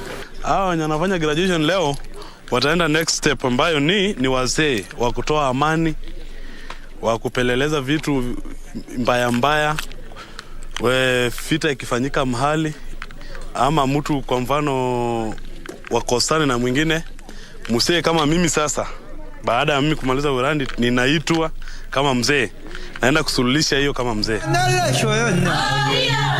The Enoto ceremony takes place in a chosen camp that includes a total of 85 manyatas.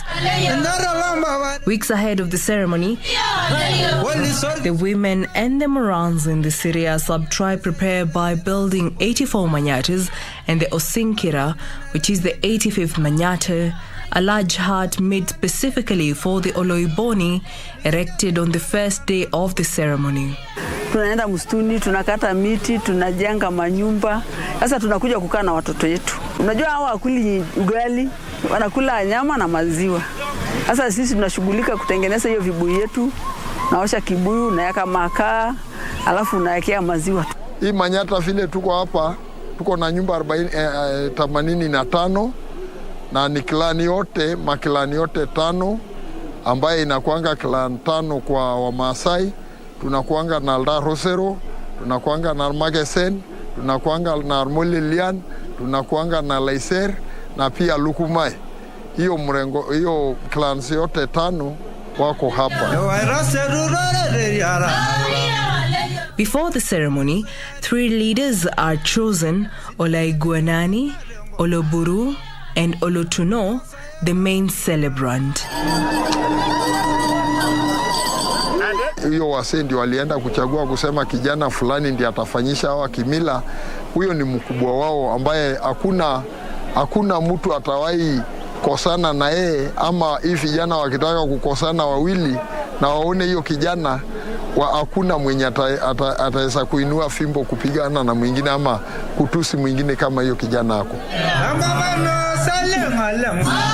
A fire is lit and sustained throughout the ceremony. Donned in ceremonial traditional regalia, the Maasai Morans converge at the heart of the camp, where elders commence the process and apply red ochre dubbed ereko on their faces and arms known as enkipata. Hii rangi nyekundu hii kwa Kimaasai inaitwa Ormunyan, ni ereko, lakini sasa tunaita ereko ya Ormunyan. Yani hiyo ni kitu ya baraka, yani hiyo unawekewa asubuhi, kitu ya baraka. Hiyo tunafananishanga na damu. So sisi wa Maasai, kila kitu ambaye kuna siku 4 ya kufanya sherehe ya siku 4, ile inafananishwa na kitu mbaya ndio inatangulia. Ile inafananishwa na kitu mzuri ndio inamaliziwa.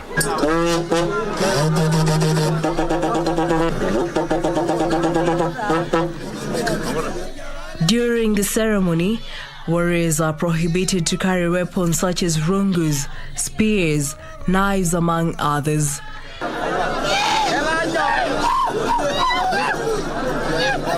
The Maasai Morans then form 2 lines: Olotuno, the main celebrant, who leads the Enkoriong, the firstborns, while Oloburu leads the Oloikulu for the secondborns.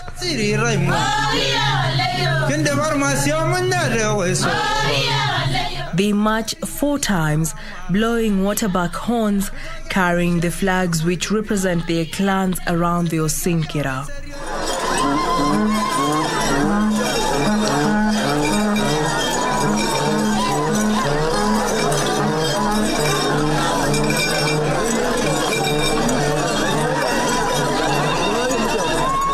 Hii mabendera ingine yote yenye iko na kanga, hii shuka ya kanga, hiyo ni ya watu wa kawaida ama ya vijana ambaye wametoka mafamilia ya kawaida. Lakini ukiona black, hii nyeusi kabisa, hiyo vijana wametoka kwa familia ya waganga. Tunasunguka mara 4 kwa sababu unaona kwa sisi kimila yetu ya Wamasai, vitu inafanywa mara 4 kwa sababu tunasema vitu 3, kufanya vitu 3 hiyo baraka itakuwa imekuwa complete, kwa sababu kwa baraka yetu ama wazee wakikubariki inafaa ufanye kitu mara 4. They then break the formation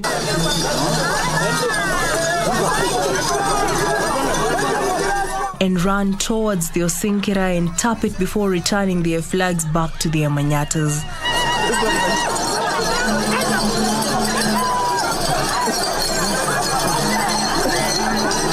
Hiyo kukimbia Hiyo ni kuonyesha tuko active ama kuonyesha watu ambao wako active kwa kuambiwa, kwa sababu kisha kimbia na bendera yako uweke kwa nyumba yako, hii inaonyesha wewe ni mtu makini na ni mtu unafanya kazi kwa haraka. After the procession is broken, cow slaughtering takes precedence, where a group holds an animal down as when man nicks its jugular. They then collect the blood in a pot below the incision, and it is here where some of the Morans drink freshly drained blood. Good.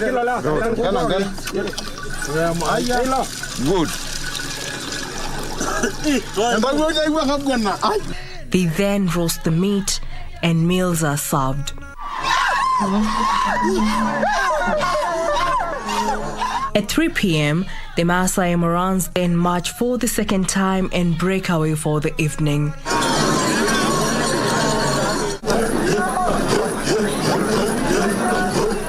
The Manyata is filled with hundreds of excited warriors singing, jumping and chanting in circles, which gets bigger as the night approaches.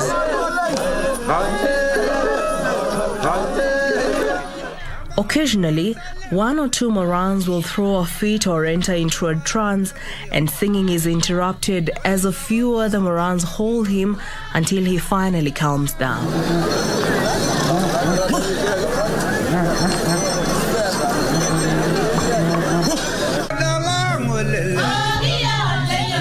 Reporting for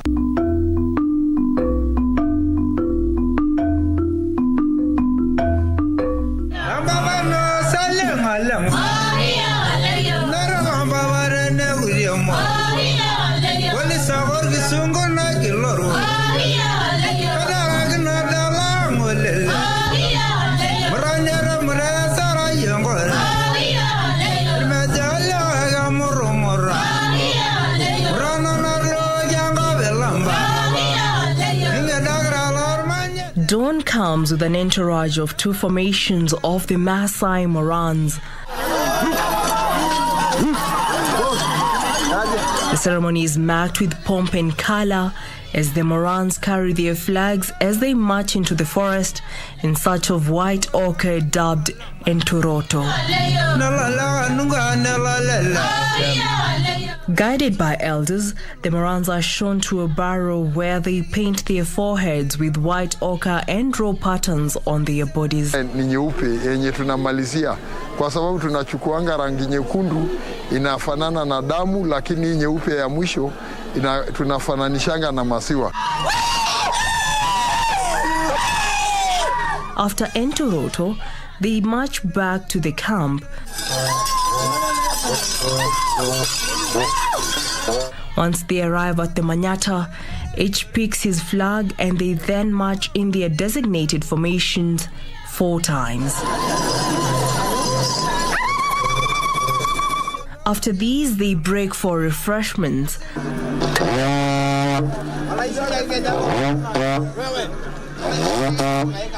A horn is then blown to recall the Morans to the Manyata, where the men considered to be sacred are presented to them.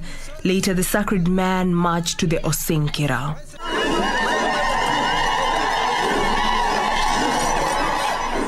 Watapewa jina na wase waine, ambaye hawa wase watafaa ngozi nyeusi ile ambaye imeshonwa vizuri.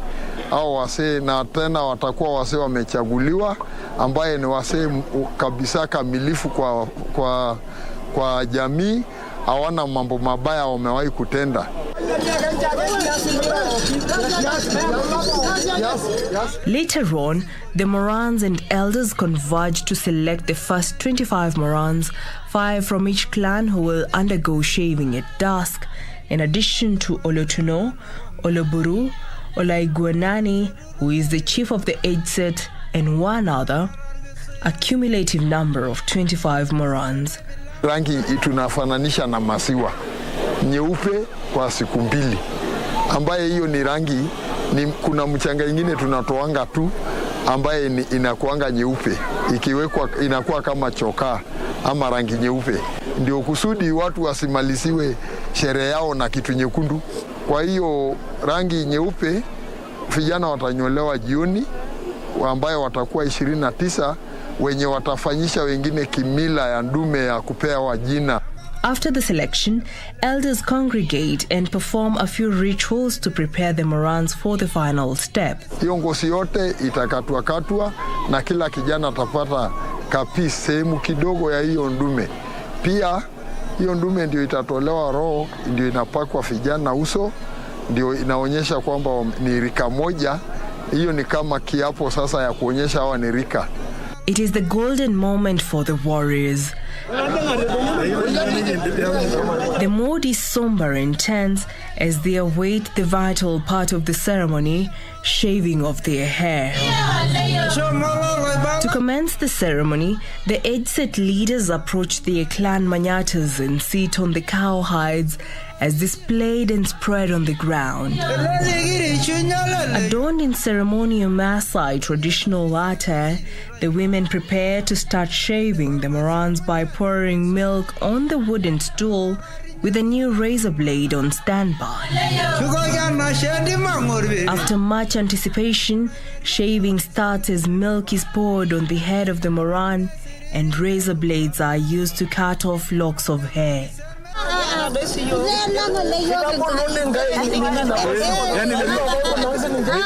Other Morans gather to watch as their counterparts part ways with their locks of hair, which some have kept for more than 5 years, a fate that now awaits them. To culminate the Enoto ceremony, every warrior must shave his long or short ochre-stained hair, which is done by the warrior's mother or the warrior's wife for those who are married. As dawn unfolds the next day, the whole group of Maasai Morans is now shaved off at their respective clan manyatas.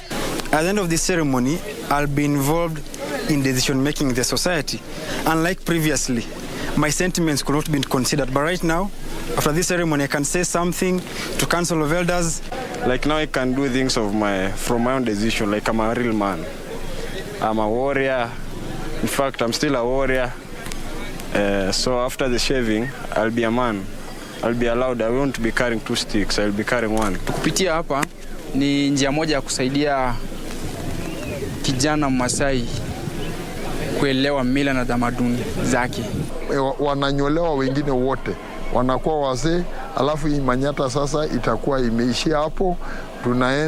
Tunaenda nyumbani, wamalize mwaka 3 ama mwaka 4, wengine ya mrengo ya kishoto yao wakuje tena kufanyishwa graduation ama mwaka 7, alafu wakimaliza tena wanakaa mwaka 5 wanakuja kuunganishwa wapewe jina moja tena. The clean-shaven Morans spend the night in the forest before dispersing off to their homes the following day to embrace their new chapter of adulthood in their lives.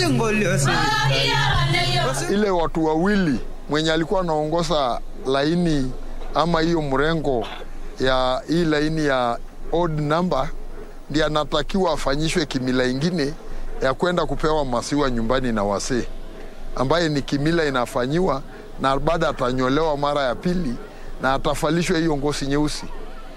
Akishamaliza mwingine tena huyo wake ambaye yeye ndiye alikuwa partner yake, alikuwa anaongoza hivi namba, anafanyishwa hiyo kimila. Alafu wote wanarudi kwenda kufanya hiyo kimila ni kama ubatizo fulani ya kutoa kwa ile urani, kusafisha ile mambo yote ya moranism, kuingia sasa kwa elderhood. The Enoto traditional rite of passage to Inkiramat age-set is now complete, and they are now at liberty to marry, engage in the decision-making process in the community, among others. Reporting for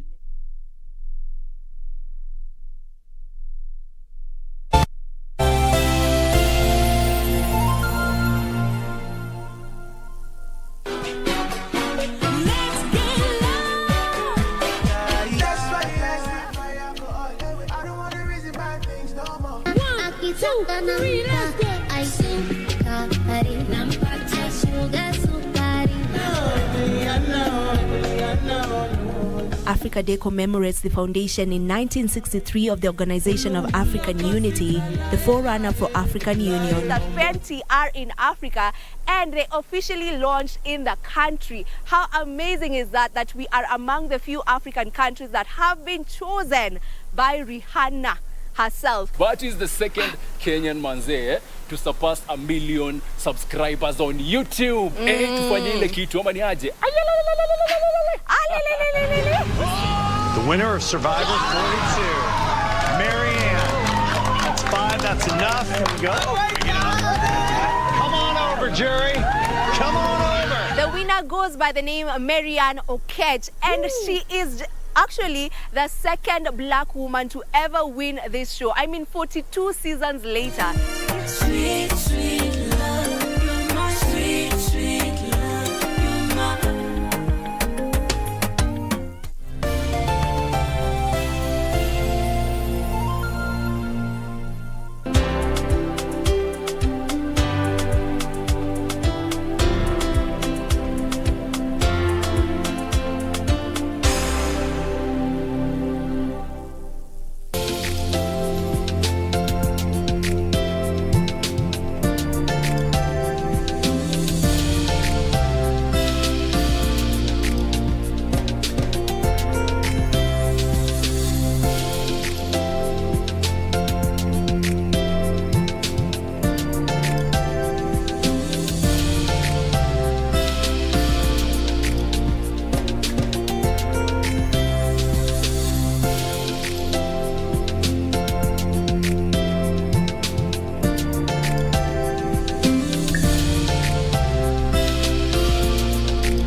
Kupata lazima nishike kama skiza tune yako.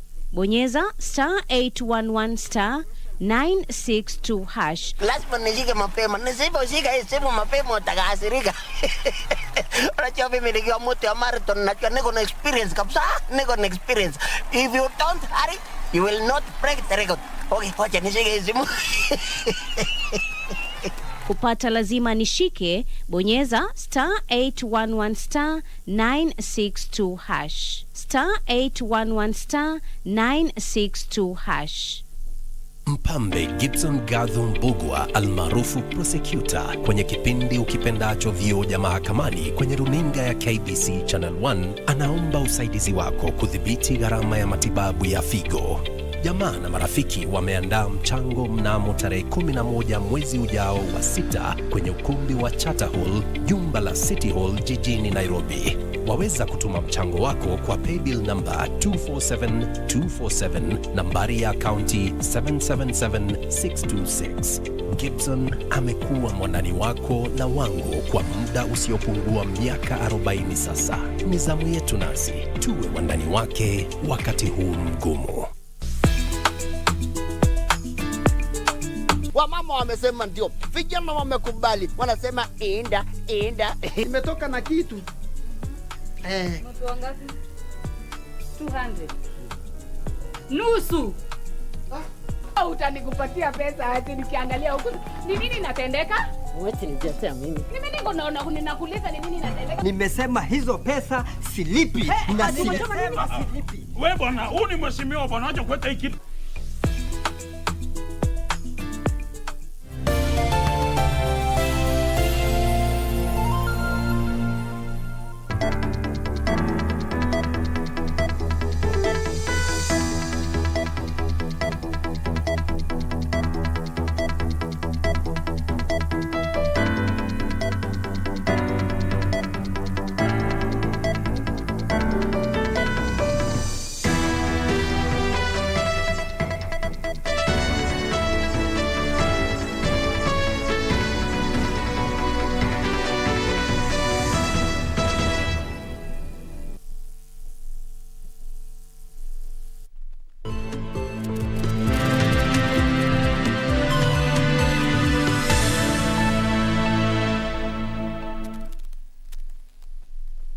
Afternoon. Thank you for creating time for us. This is KBC. You're just in time for the lunchtime news. My name is Irene Mchuma Odim. On sign language interpretation, we have Susan Thuku. It is the 30th day in the month of May 2022.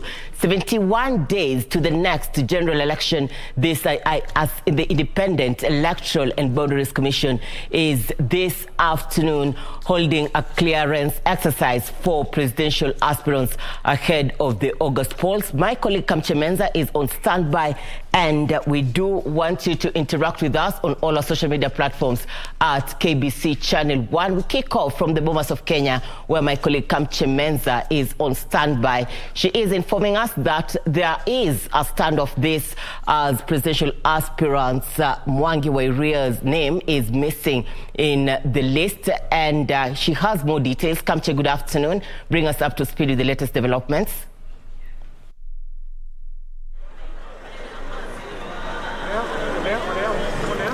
Well, good afternoon to you back in studio, Irene Mchuma Odim. Like you said, we are coming to you live from Bomas of Kenya, and we are right outside the entrance of the Bomas of Kenya grounds, where there is a stalemate, I could call it so, because this morning what we witnessed is that Usawa Kwawote, party presidential candidate, who is also Murang'a County Governor Mwangi Wairia, has been blocked from accessing the Bomas of Kenya precinct. On grounds that he has not been, called by IBC to present his presidential clearance forms. Something that, according to Mwangi Wairia himself, is that he noticed about that since yesterday when the exercise began. This is we could call the final exercise on the presidential candidates presenting their forms or their clearance papers to the IEBC Commission to be cleared so that they can now be officially, campaigning or contesting for the presidential seat. It's an exercise that began yesterday. Today is day 2. IEBC is expecting Professor Wajakoya of the Roots Party at around 2 p.m. and Walter Mongare, the two presidential candidates, are expected to meet the IEBC to present their presidential clearance forms. So Mwangi Wairia, who has been contesting for this particular seat, his name, he says, is not in the final list for the presidential candidates who have been, notified by IEBC to present their presidential papers for clearance. And he noticed that yesterday when the exercise began. So he tried to seek audience with IEBC last night, but he didn't manage. So this morning he came at the Bomas of Kenya very early. We met up with him here from around 10:15. Where he says he is seeking audience with IEBC Chairman Wafula Chebukati to actually tell him what exactly is happening, because from what he's telling us is that the information he's gotten is that the papers he presented, the forms that has the signatures he presented were only from 9 counties or 9 forms. According to him, he says he presented 24 forms, which means signatures from 24 counties. And he says if IEBC misplaced his papers, then they need to explain that to him and not, to lock him out of what he says is a foul play, and that he is being shortchanged. According to him, his team presented the papers, and he was clear that is last week on Thursday when the signatures were being checked, or clarification on the signatures was being done. So basically what is happening here is that he has been camping here from 10:15 this morning, trying to seek audience, trying to access the Bomas of Kenya precincts, but he has been blocked. On one side, on the inside of the gate of the Bomas of Kenya are security agents. Of course, out also we have the security agents, and the outer side of the gate are Mwangi Wairia and his supporters who have been blocked from accessing the Bomas of Kenya. So there is a standoff. And remember, Muchuma, the exercise for the presidential clearance for today is supposed to start at 2 p.m. With Professor Wajakoya for Roots Party being the first one. So we don't know if this stalemate or standoff continues until that particular time. We don't know what will happen. But what is currently happening, if my cameraman could pan, is that Mwangi Wairia is outside here. We also have his supporters who have been out here all morning up until now, demanding that they want to be allowed to get into Bomas of Kenya. to meet up with Wafula Chebukati. Mwangi wa Iria saying that this is clearly foul play and he will not accept to be shortchanged, and he will actually follow up to ensure that he is in the ballot and that he remitted what all the forms or all the requirements that were needed for him to participate in this particular race, and that he will not give in to whatever is happening to him at this moment. So that is basically what is happening here. A standoff. We will be here to wait and see what will happen at 2 p.m. or rather maybe even 1:30 when the other candidates get to the gate and want access into Bomas of Kenya. What will happen? Because the gates are locked, Moiria is outside while the security agents are inside. That is what is currently happening. Back to you in studio, Irene Muchuma Odim. Kamche, good to have you. Looking forward for more updates as events unfold. In other news, the Umoja Presbyterian Church of East Africa Women Guild is celebrating 100 years since inception. National Council of Church of Kenya Nairobi Branch Coordinator Reverend Dr. Alphonse Kanga, who is the coordinator of the event, says a special mass is made to mark the occasion, called on the political leaders at the same time to always preach peace and coexistence. Kanga said Kenyans have lived as brothers and sisters and should not be divided along political lines. Kanga said the church is planning a forum for all aspiring candidates in the city to sit on one table and have peace talks. It means the unity, the togetherness. And to me, this brings us together both in all areas of our women. The unity that has been there in the Women's Guild is one of the key issues to be celebrated. That for many years, this team has never separated. They have been united together. When women come, serve God in different dimensions. Yangu kwa wamama ni kuambia tuendelee kuombea hii nchi yetu wakati wa campaign, during the general elections and even after elections, tuwe kitu moja. Rabbi Member of Parliament William Kamoti, who passed on last night, will be buried today. The late Kamoti perished in a road accident at Stage Maziwa in Mnarani near Kilifi town along the Mombasa-Malindi highway. His driver sustained injuries and is receiving treatment at Kilifi County Hospital. Kamoti, who was seeking a third term in the National Assembly, was heading home after clearance to vie as an ODM candidate by the Independent Electoral and Boundaries Commission. Orodha ambayo ilitolewa na IBC jina yake ilikuwa haliko. Hiyo ni wiki iliyopita siku ya Jumatano. Kwa hivyo kabidi mimi nianze kutumana jina yake kwa ofisi yetu ya chama ili kuwe na marekebisho. Jioni yake akalita tena akasema MCA wake wa pale Kambe Ribe alikuwa ameandikwa kama mwanamke naye ni mwanaume. Valentine Matsaki Momanga. Hivyo akaniletea nipeleke tena marekebisho. Kwa hivyo tumekuwa tukiwasiliana.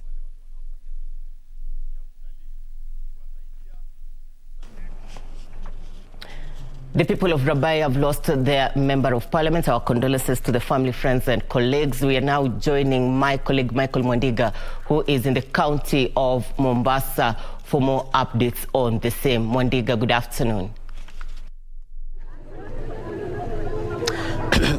Well, good afternoon, Muchuma. We are coming to you live from Riani village in Rabai constituency. This is the home of the late William Kamoti, who is the sitting MP, the MP of Rabai, William Kamoti, who passed away yesterday evening. And what is going on right behind me is that the family have now concluded the procession of viewing the body, and now they'll be taking the body to Kaliangombe Primary School, where other leaders will eulogize him and give their speeches before his remains are interred according to Muslim traditions later at 4 p.m. So that's all we have for now at his home. Just a somber mood which has crowded the place, and as things are right now, people are just moving out, heading to the Kaliangombe Primary School grounds, where other leaders, as I've told earlier on, will be giving their speeches and of course eulogizing him. Just something to note, he is being remembered as a champion who championed for education matters, and as he was seeking his third term, he was seeking to build a teachers training college here in Rabai and Kenya Medical Training College, and his argument was that we have bright students from these place here in Rabai and Kilifi at large, and their parents or from the humble backgrounds they are coming from, their families could not finance their education outside this coastal region. So the essence of building these tertiary colleges here was just to ensure the bright students from this place get trained just around here from these institutions and get to help their community around. That's all we have for now from Riani Village in Rabai constituency. And back to you, Mchuma.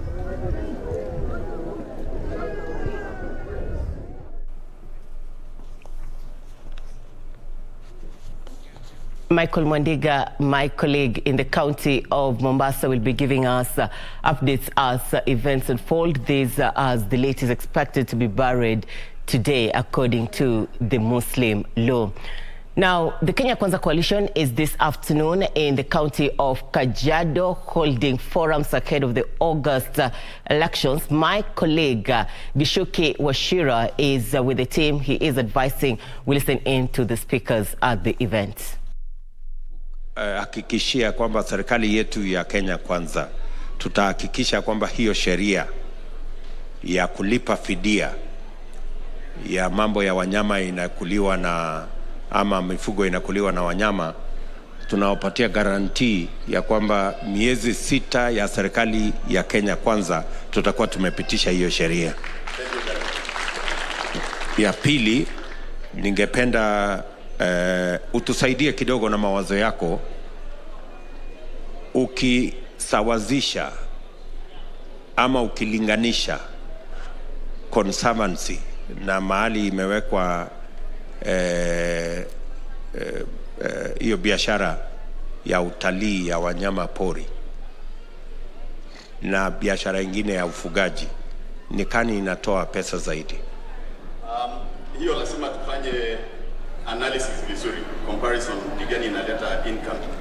But ukiangalia upande ya conservancy ilikuwa ni lazima tutafute njia ya kuweka conservancy because kuna wanyama pori na ni gold. Tunajua wote wildlife tourism ile pesa inaleta kwa GDP. So sio kitu ya kufukuza na kusema hatutaki. Kiweka conservancy utaziondoa mizigo zingine hata ndogo kama hiyo ya employment. Community wenyewe watajipanga na waweke mambo ya employment. Kwa mambo ya grazing zitakuwa kama grassland. So mambo pia ya ng'ombe itakuwa imeangaliwa. Lakini ukiweka vizuri kama vile Narok saizi wameweka conservancies around the larger triangle. So inakuwa kama buffer zone. Inapunguza mpaka ile migongano ya wanyamapori na binadamu, na hiyo itakuwa faida tena. Lakini ukiangalia Samburu wameweka mpaka policy kwa county government ambapo county government wanatoa mpaka pesa ya kusaidia wakae ndani ya conservancies. Yeah. Alizie hapo kwa sasa, mimi nataka niwaombe ruhusa. Bado tuko na wazungumzaji wawili watatu wengine ambao hatutaki kuwafungia nyuma. Asante sana bwana Sambo. Ambao hatutaki kuwafungia nje. Deputy Captain wetu Mheshimiwa Rigathi Gachagua tunataka tumuache hapa aendelee na hii mkutano, na Mheshimiwa Kuria waendelee na hii mkutano. Sisi wengine wachache tutaenda kuendesha ile mkutano ingine iko huko Taita Taveta County.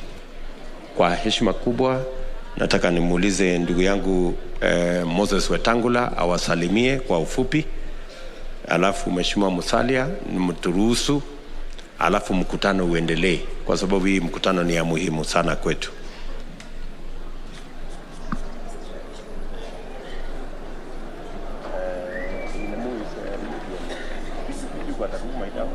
Ndugu zetu wa Kajiado, mjambo.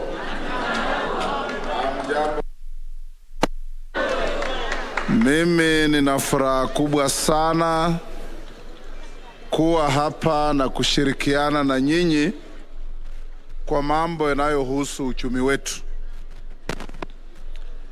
Tumeandamana na Deputy President ambaye ni rais wetu anayeingia tarehe 9 mwezi wa 8 na naibu wake, na sisi tumezunguka Kenya mzima nchi kuhusu yale wanaona inatakikana, kwa sababu serikali haijui kila kitu.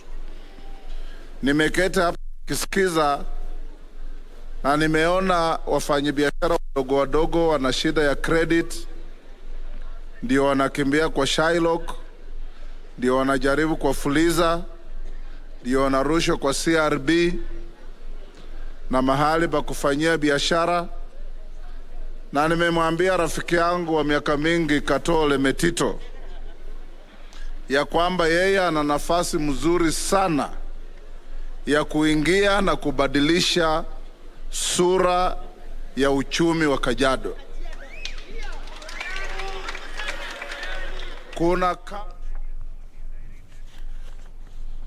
A section of political leaders led to Kenya Kwanza are in the county of Kajiado. Kevin Washiro is with the team and will be waiting for more updates as the day goes by. In other news, a community-based organization has partnered with an international development human rights organizations to promote menstrual health hygiene in Western Kenya. Box Girls Kenya and American Jewish World Service has set up menstrual health booths in Kakamega County through the Uzuri project to help girls access sanitary towels at a cheaper price. Ekambuli is a rural area within Emusalaba in Kakamega County, characterized by high poverty levels. Parents cannot afford sanitary towels for their girls and rarely discuss sexual and reproductive health matters with their adolescent children. Two organizations, Box Girls Kenya and America Jewish World Service, have joined forces to address menstrual health hygiene challenges facing rural girls by establishing menstrual health booths. Mimi kama msichana Box Girls imenisaidia sana sababu kabla bado sija join Box Girls sikuwa nimeanza period, lakini sister yangu alikuwa ameanza, lakini mamangu hizo sikuwa kuanga sana na pesa ya pads, lakini bila nilijoin Box Girls tukapewa pads. Mungu kaniambia nisitoke Box Girls. Mimi nilikuwa nataka kutoka lakini kaniambia nisitoke. Maureen Atitwa of Box Girls Kenya says the Uzuri project has also benefited over 1,500 girls in informal settlements in Nairobi County. The innovative menstrual health booths initiative has received support from other girl empowerment organizations such as the Nyanza Initiative for Girls Education Empowerment and Lean on Me Foundation, which have borrowed the idea to implement in their counties. Lucy Masika from Nyanza Initiative for Girls Education Empowerment said since they started partnering with Box Girls in 2018, they have reached out to many girls through empowerment programs while advocating against sexual and gender-based violence. Parents have welcomed the idea, saying it will make it easier for them to discuss sexual reproductive health issues with their adolescent children. Kitambo hatukukuwa na hizi pads, tulikuwa tukitumia viraka, na saa hii Mungu ametusaidia, tunaona mwangaza kupitia kwa boxing, kupitia kwa shule. Mimi napiga asante sana mtu mwenye ameleta hii shirika ya boxing, amefanya tumeanza kuona weupe. Reporting for Lunchtime News, Esther Bodo. Kenya is at risk of an acute water crisis in the next 2 decades due to climate change and persistent drought. Tana and Athi River Development Authority TARDA Managing Director Liban Roba says Tana River, the largest river in the country, is already showing signs of depletion, a situation being driven by climate change and destruction of human activities in catchment areas. Masinga Dam in Machakos County is one of the 7 Forks hydro stations capable of generating 40 megawatts of power. It relies on water from Tana River to generate power transmitted to Kamburu Power Station for transmission to Nairobi. However, effects of climate change is slowly affecting the largest river in the country, a matter Tana and Athi River Development Authority TARDA Managing Director Liban Roba says may affect water resources in the country. As a country, this is the largest river we have. And when you see the water level drop in this river, it tells you what the water level in other places are. This, of course, is a direct impact of climate change. So unless we move with speed, you're aware that globally there will be water stress probably in the next 15-20 years. Kenya is not an island. We are part of this. So unless we put in place mechanisms of which we are starting that conversation in partnership with communities, in partnership with other government agencies, in partnership. Robert says unless measures are taken to address effects of climate change and to conserve water catchment areas from human activities like deforestation, water resources may be adversely affected. So we are adopting more or less a one government approach in terms of addressing some of these challenges, both from our end and engagement of the communities and understanding, and also in terms of funding of certain elements that have to do with reforestation and catchment conservation, both upstream and as well as within the buffer zone. Already Tana and Better Globe Forestry have partnered to plant trees in effort to conserve the environment.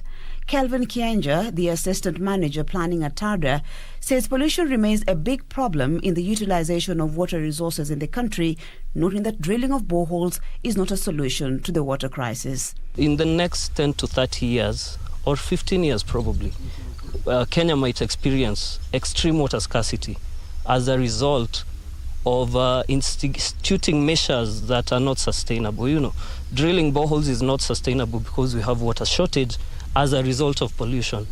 The thing to do would be probably deal with the pollution aspect of it, free up that water that is already flowing, deal with catchment management. Let's have the aquifers being recharged, and then now if there's still more water demand, then now we can explore those other options.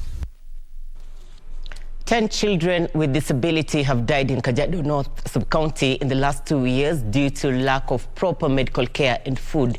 450 children with disability of different ages have been registered so far in the region, and stigma is said to be rife. According to Chairperson of Persons with Disability in Kajiado North, Solomon Onunga said most people with disability, especially children, cannot access therapy services.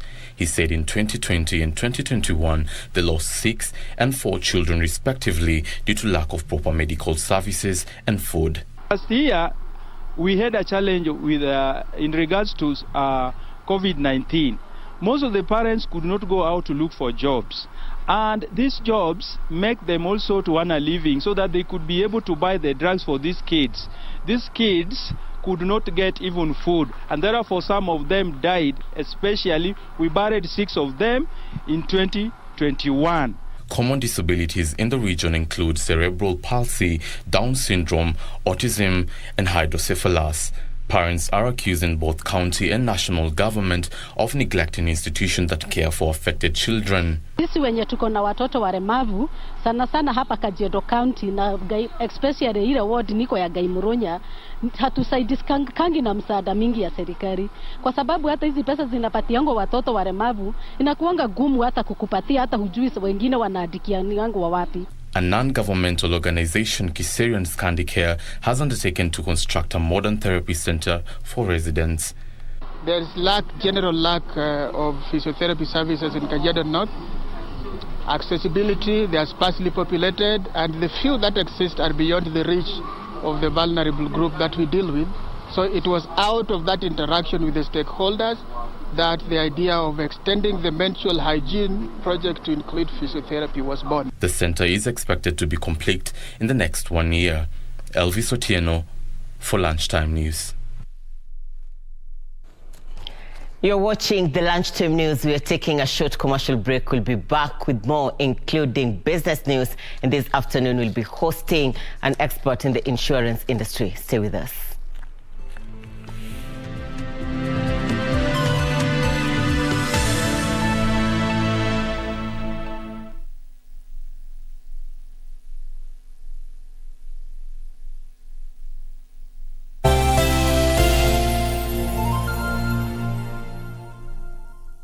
The Board of Trustees of Teleposta Pension Scheme and Fund advises all members that the 2021-2022 Annual General Meeting shall be held virtually on 31st May 2022 from 9:30 a.m. to 12:30 p.m. The AGM proceedings will be aired live on KBC Channel 1 from 9:30 a.m.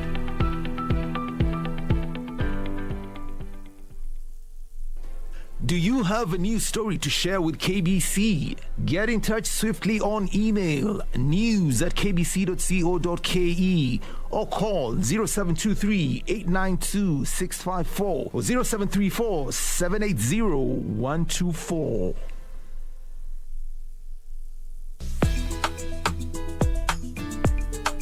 Wamama wamesema ndio, vijana wamekubali, wanasema enda. Imetoka na kitu. Mtu wangapi? 200. Nusu. Utanikupatia pesa hadi nikiangalia huko. Ni nini inatendeka? Wewe nijatea mimi. Ni mimi ninakuuliza ni nini inatendeka? Nimesema hizo pesa silipi. Nimesema silipi. Wewe bwana, huu ni mheshimiwa bwana, acha kuweka hii kitu.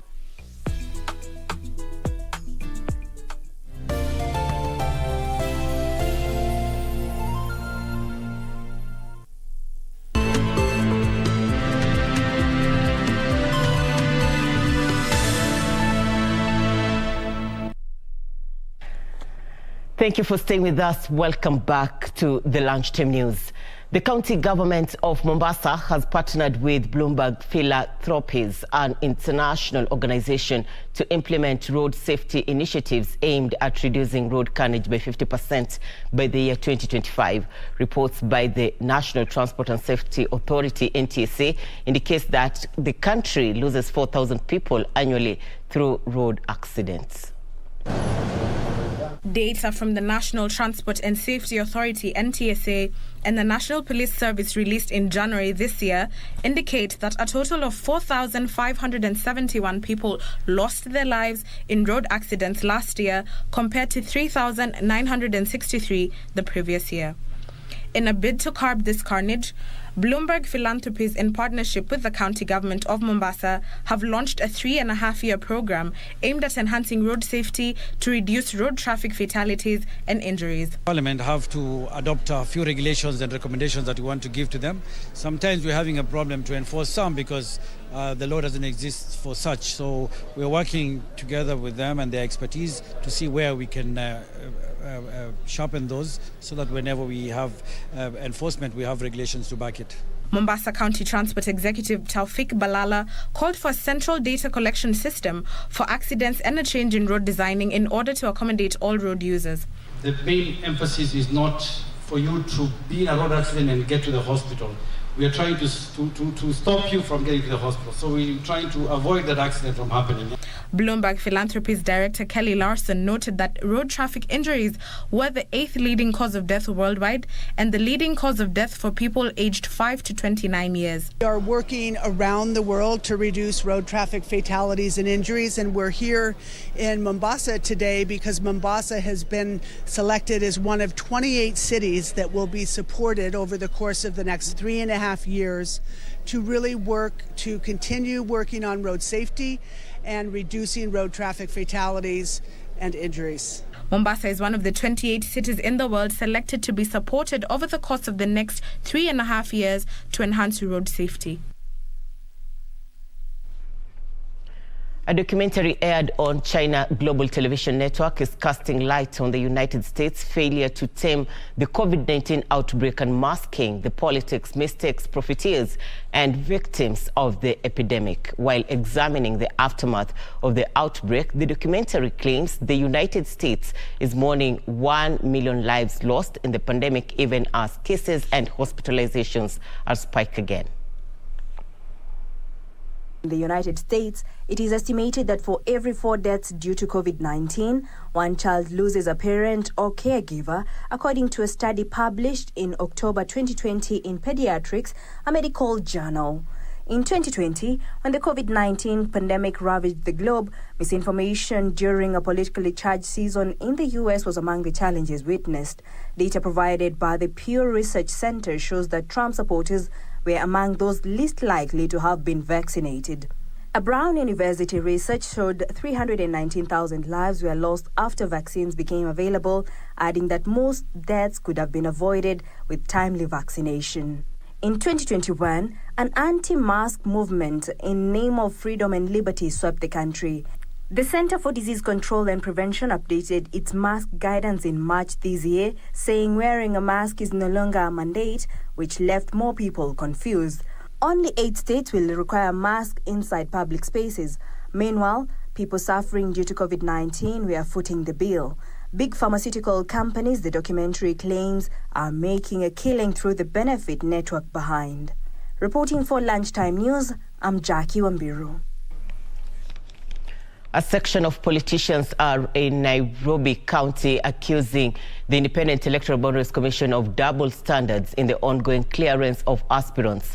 David Otieno, an independent candidate, and Nelson Harvey of UDA party, all seeking the Westlands parliamentary seat, claimed the commission blocked them from being accompanied by supporters, yet another candidate was allowed to access the venue with his supporters.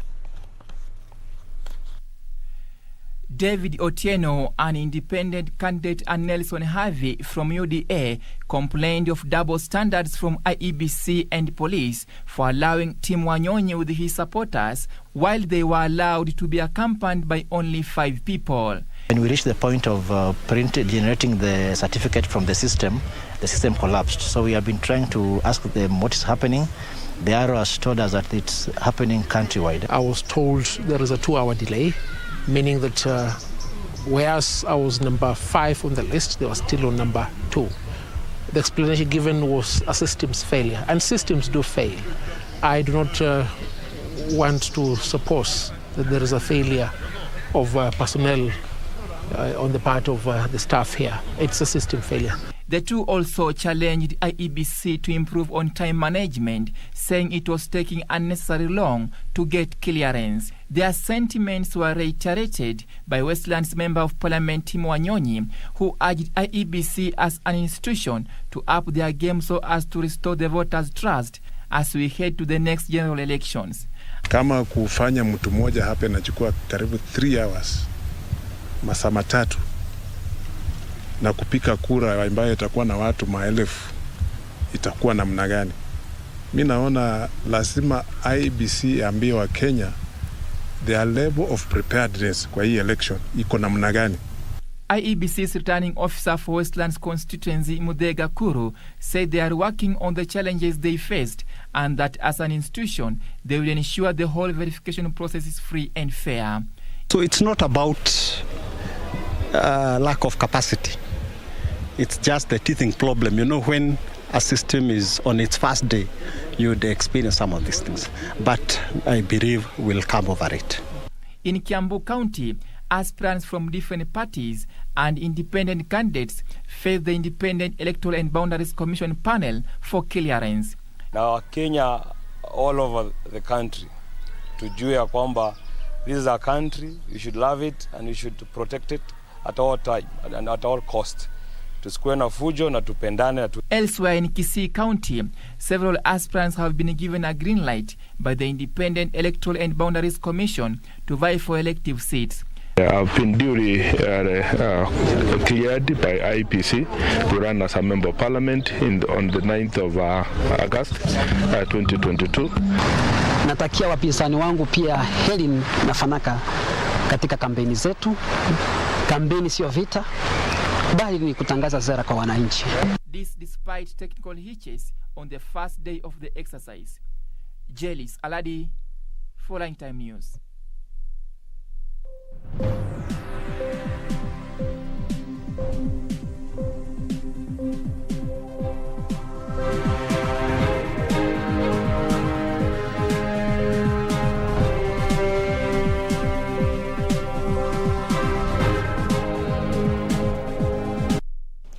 Thank you for staying with us. Time for business news. International beauty brands are increasingly foraging into the Kenyan market due to the increased demand for personal care products by the middle class. Laurel Paris is seeking to access the untapped market with the introduction of a wide range of products specifically catered towards the Kenyan market. Details of this and more in our corporate briefs. Kenya's beauty market, which is currently valued at 20 billion shillings, has the potential to grow 5-fold over the next 8 years. This mainly lies in the continued middle-class consumer interest in luxury but affordable beauty and personal care products.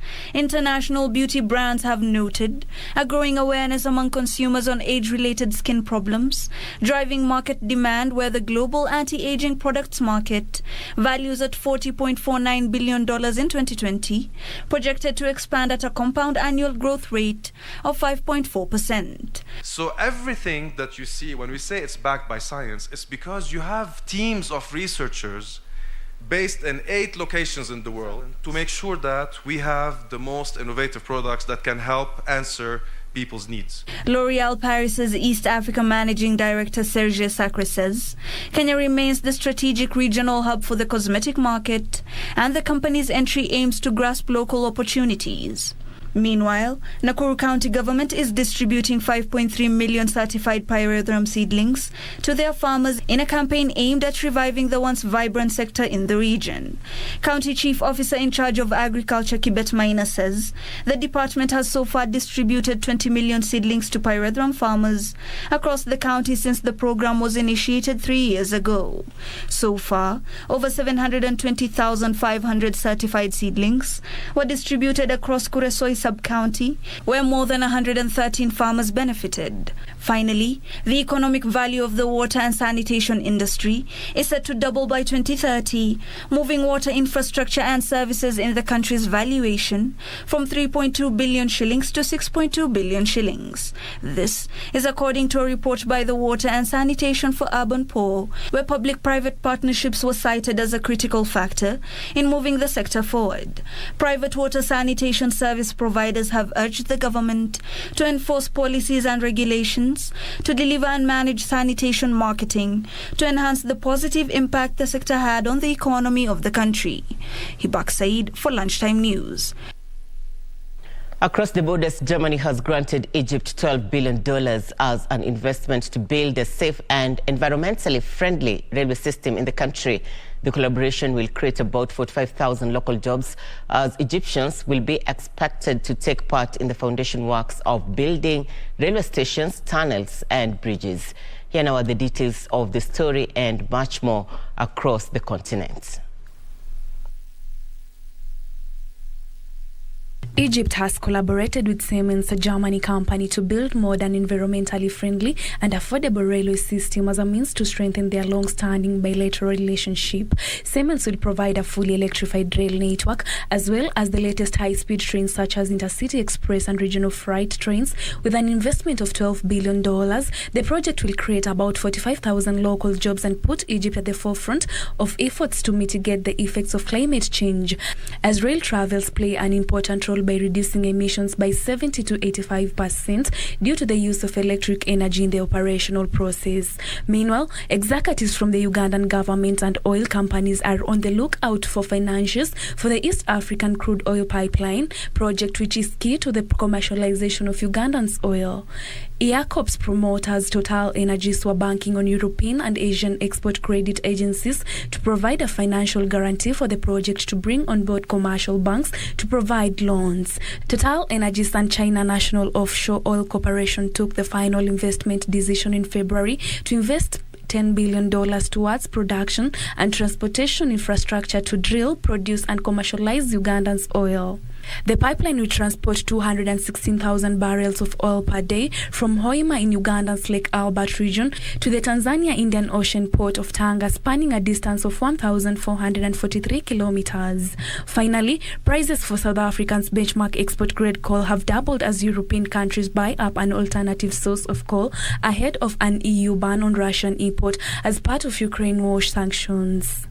The EU will permit more burning of fossil fuel to replace Russian oil and gases in years to come. South African coal is suitable replacement for Russian coal, but the country exported just 2.9 million tons to Europe last month.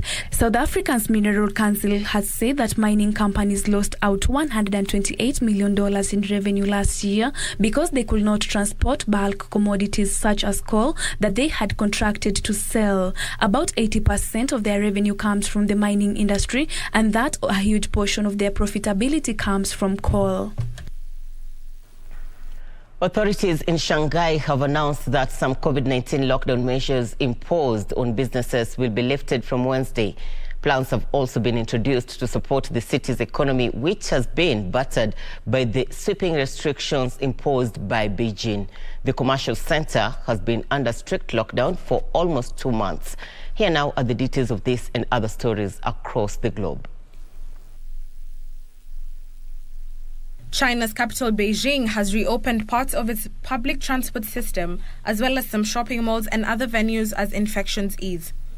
The announcement in Shanghai came as official figures showed on Sunday that new daily coronavirus cases fell to 122 from over 170 over the previous 24 hours. Officials said guidelines to curb the spread of COVID-19 and control the number of people returning to work will be revised. Companies will no longer need to be on a whitelist to resume production starting effective 1st June 2022.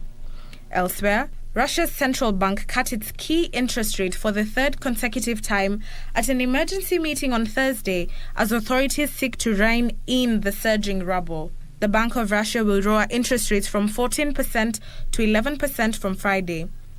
Officials increased interest from 9.5% to 20% as an emergency measure after Russia invaded Ukraine in late February amid fears of a run on the national currency. They later slashed the rate to 17% on April 8th and to 14% on April 29th. External conditions for the Russian economy remain difficult, which significantly limits economic activity, the central bank said in a statement. Low lending activity limits pro-inflation risks and necessitates easing of monetary conditions. Finally, Japan's Toyota Motor Corp on Monday said it missed its global production target for April as COVID-19 outbreaks and a parts shortage slowed its post-pandemic recovery. The world's largest automaker by sales produced 692,259 vehicles last month, a 9.1% drop from the same month last year, and falling short of an earlier plan of making about 750,000 vehicles worldwide. The numbers raise questions over the severity of the pandemic-hit supply chains and how the disruption will affect production in the coming months.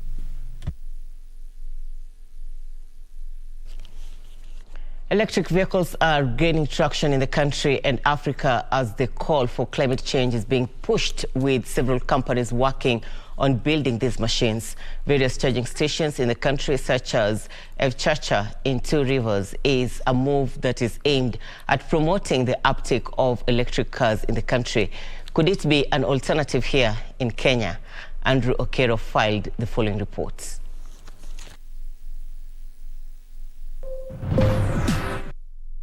On that interesting piece later on in this bulletin. And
Africa Day commemorates the foundation in 1963 of the Organization of African Unity, the forerunner for African Union. That 20 are in Africa and they officially launched in the country. How amazing is that, that we are among the few African countries that have been chosen by Rihanna herself. But is the second Kenyan manze to surpass 1 million subscribers on YouTube. Tufanye ile kitu ama ni aje?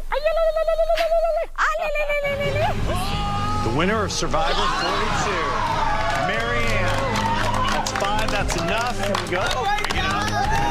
Come on over, jury. Come on over. The winner goes by the name Marianne Okech, and she is actually the second black woman to ever win this show. I mean, 42 seasons later. Sweet, sweet love, you're my sweet, sweet love, you're my...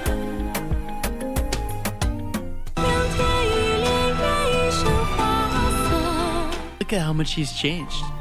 He really has grown into a handsome young man.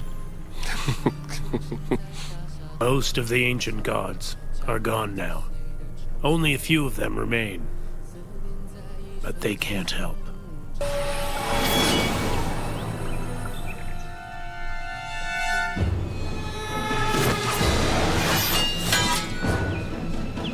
Once the chance presents itself for us to put Rodor on the throne, only then will we have hope to achieve true world peace. But just listen to me. I know. You're the only girl I wish to spend my life with. 都是假象。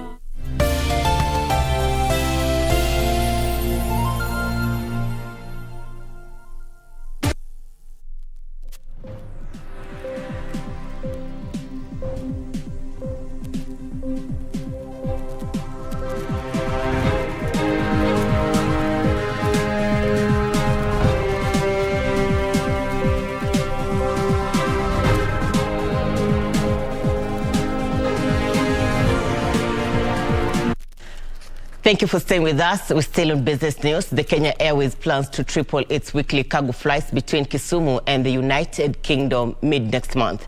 The Fresh Produce Consortium CEO Ojepat Okisegere says the national carrier will also resume cargo flights to the United Arab Emirates and the Netherlands in early July 2022.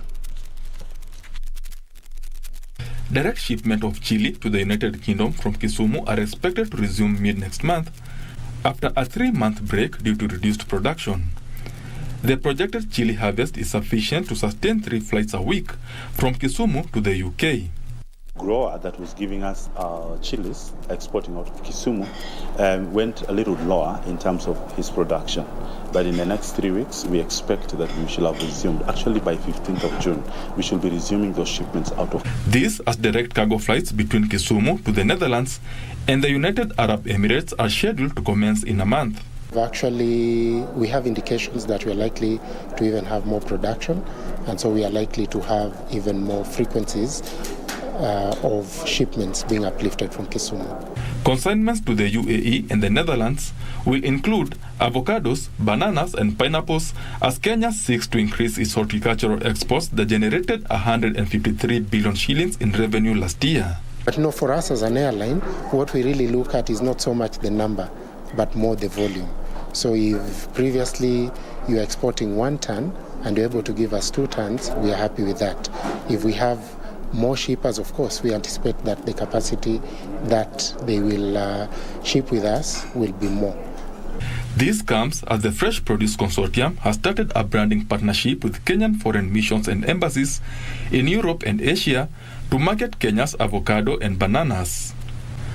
Part of the branding entails a digital infrastructure to enhance export and buyer interface in a bid to show up export volumes. So we would like to turn this into a proper engagement that we engage with the world and just let the world upstake. And also locally, we want to let people know that avocado is an important fruit. Last year, Kenya's avocado and banana exports were valued at 14.4 and 3.6 billion shillings respectively. Benson Rioba reporting for Lunchtime News. The banking sector in Kenya saw a growth of pre-tax profit by 78.5% in the financial year ending 31st December 2021, according to the Central Bank of Kenya, CBK, Bank Supervision Annual Report 2021. The growth saw profit before tax hit 197 billion shillings compared to 121.7 billion shillings at the same time in 2020. Central Bank Governor Patrick Njoroge attributes the growth to the increase in loans and advances which were restructured, giving the sector economic resilience. According to the report by Kenya's Apex Bank, there are 9 large banks in the country with a combined market share of 74.76%, 8 medium banks with a market share of 16.41%, while 22 small banks control 8.82% of the market share. The report indicates that the sector recorded strong capitalization levels as a result of retention of profits and additional capital injections.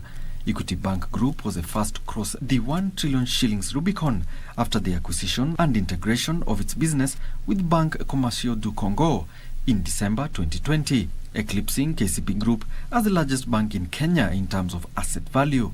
Coop Bank, which acquired Jamii Bora 2 years ago and renamed it Kingdom Bank, saw its total assets grow to 597 billion shillings in the first 3 months of this year, an 8% growth from 552.9 billion in the same period last year. According to the report, the country now has 20 operating local private commercial banks and 2 local public commercial banks, which accounted for 68.3% and 0.5% of total net assets respectively. A total of 17 operating commercial banks were foreign-owned and accounted for 31.2% of the sector's assets.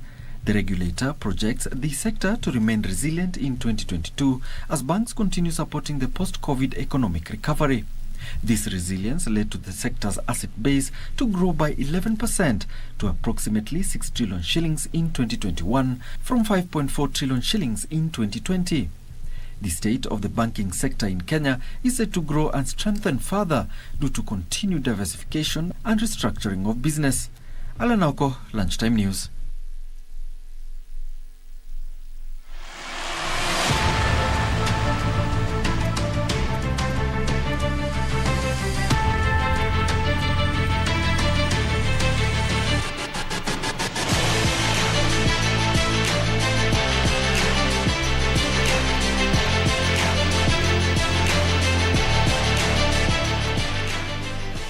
And Channel 1 for Sports News, First Lady Margaret Kenyatta joined thousands of runners for the 17th annual Kigali International Marathon held yesterday in Rwanda. The First Lady, who was in Kigali at the invitation of her Rwandan counterpart, Mrs. Janet Kagame, participated in the 10-kilometer race. Kenyans dominated the marathon, scooping 8 of the 12 medals on offer, led by Wilfred Kirwa, Kibet Maiyo and George Onyancha, who won gold, silver and bronze in the men's 42-kilometer marathon. Kenyans Margaret Agai, Rebecca Korir and Bernice Ruto repeated the same feat in the women's category, while Shadrach Kiminini and compatriot Doris Chepkoech won the half marathons. The Kigali International Peace Marathon was launched in 2005 with the aim of using sports in healing the nation following the 1994 Rwandan genocide.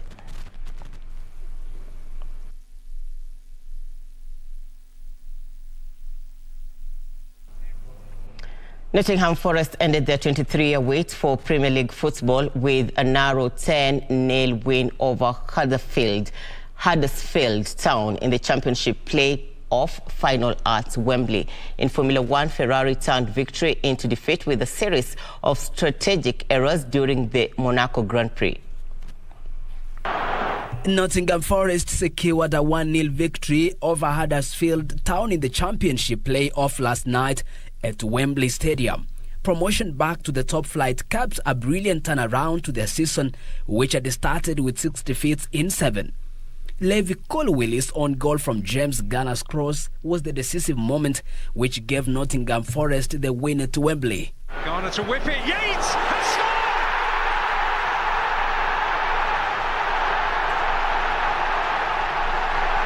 Forest held out in the face of mounting pressure to spark scenes of jubilation and end their 2-decade exile from the Premier League. A generation has grown up without Premier League football at the City Ground. Meanwhile, former Manchester United interim manager Ralf Rangnick will not take up his 2-year consultant's role. The 63-year-old German will instead concentrate on his new job in charge of Austrian national team.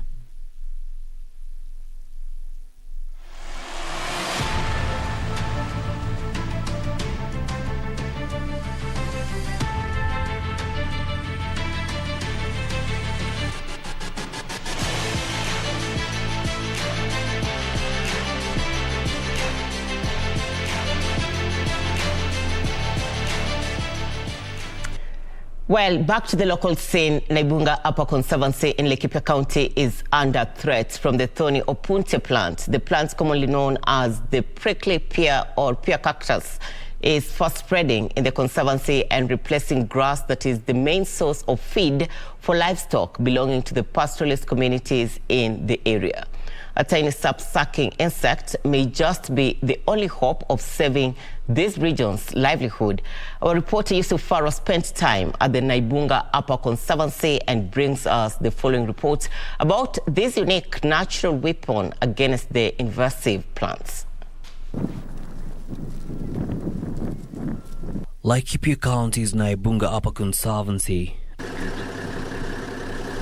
a region densely populated by pastoralists with livestock being their main source of livelihood. Their livelihood is, however, under threat from a thorny invasive enemy, the opuntia plant. Up close, this plant seems more of an aesthetic, and one wouldn't imagine the havoc this plant introduced by the British in the pre-colonial period, as fences for their land and overall beauty is causing in this region. When this opuntia came in, it totally now took over grazing fields. It colonized the grasslands. It inhibited growth of grasses that used to be there, the perennial grasses, and also the other adaptable grasses. So you found that the livestock didn't have anything else to feed on other than this opuntia. And yes, this opuntia is nutritive, but now it had other adverse effect to this livestock. You found out that it has caused mouth sores and also throats. And with time now, it has also clogged the intestines. And when the intestines are clogged, this livestock become emaciated and eventually die. Where grass once grew, opuntia has replaced it, and livestock here fall prey to its beauty and the juicy fruit it has as a replacement for the grass. This is, however, doing more harm than good. We have lost a lot of stocks onto opuntia. You cannot sell them because their value is very low. You cannot sell them. You cannot even market them outside. So many people have become poor, such that they cannot even take their children to school. They just loiter around. They cannot even afford their daily meals because of this plant. Inakaa kama chakula kwa muda, alafu inaenda ikimdhuru mpaka nakufa. Haisi kuwa ati inasaidia yeye kabisa. Kama siku 3-4 imepita, iko zingine 2 imekufa. Haya pande nyingine kuna ng'ombe imekufa. Sasa ng'ombe najua inaanguka haraka sababu ya njaa na hiyo kitu kuumiza. Kwa hivyo hawezi kumaliza siku 4 bila ng'ombe kukufa. Northern Rangelands Trust sought a solution to prevent the spread of this invasive plant and was introduced to the cochineal insect, which was first used in South Africa, and in partnership with the community conservancy here, 6 greenhouses were established in this region. So the white cotton candy-like thing is what they produce as a protective substance around them. So what the cochineal does is it sucks the sap from these fleshy leaves. This is a fresh leaf, and as you can see, it just has very small manifestation of the cochineal. So what it does is it sucks the sap from the leaf, and with time it withers. So this leaf has already been infected. Like you can see, the purplish stuff is the cochineal after it has fed on it. Among others, elephants have been identified as super spreaders of the plant during their feeding and movement, and this has become a hindrance to the success of the efforts to rid this region of the prickly bear. Ikaanza kuwa na wanyama kama ndugu wanaingia huko ndani wanakula, sasa wakatawanye ika spread mali yote. Other plants are not doing well because they observe a lot of water, so it dominates places, and it also can grow anywhere. We have blind animals back at home. You can see some of the goats that are totally blind, cows, and also some that cannot graze due to the affection of the lips and also the tongues. They just, you can see their mouths cannot move, they cannot graze anymore. Despite these challenges, the women of this conservancy, who are paid by Northern Rangelands Trust, visit this greenhouse every 2 weeks to take freshly infested opuntia, which is coated with a cotton candy-like substance. The infected ones are placed at the base of the healthy cacti, and wind transfers the flightless insects to adjacent plants to allow fresh infestation. The sap-sucking insect feeds on the plant to its complete decomposition. When now the virus consumes the sap, the plants become like this. They dries totally and it dies. And now when it now dies, it just spreads on the ground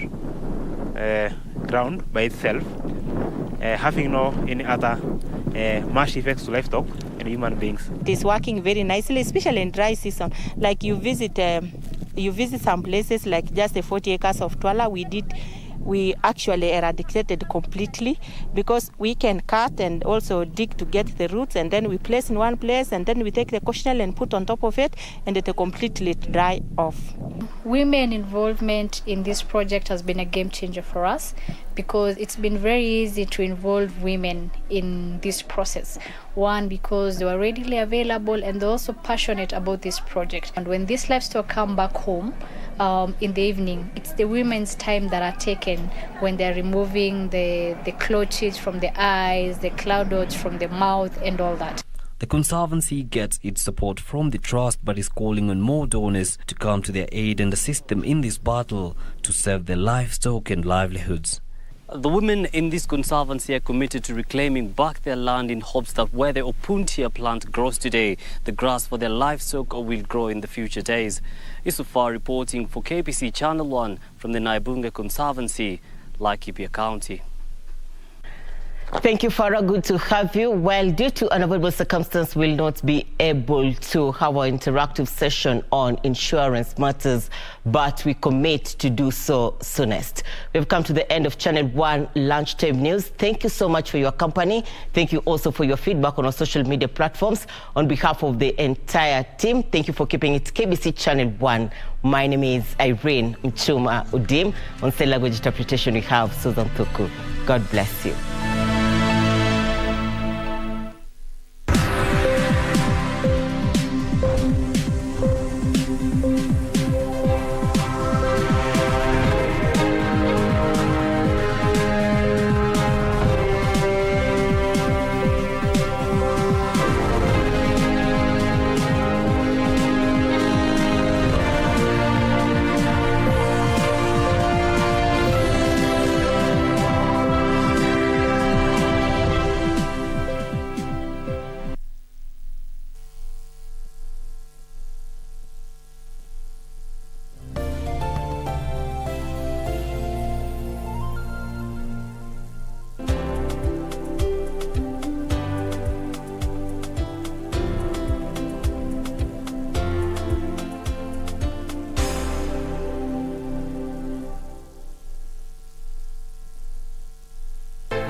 Na kama hiyo ni njama ambayo mmepanga nyinyi wawili, wewe kama wamwonea imani sana, basi mtafutie sehemu nyingine ya kuishi. Huyo msichana wako atakunyonyora wewe pa kubaki supu.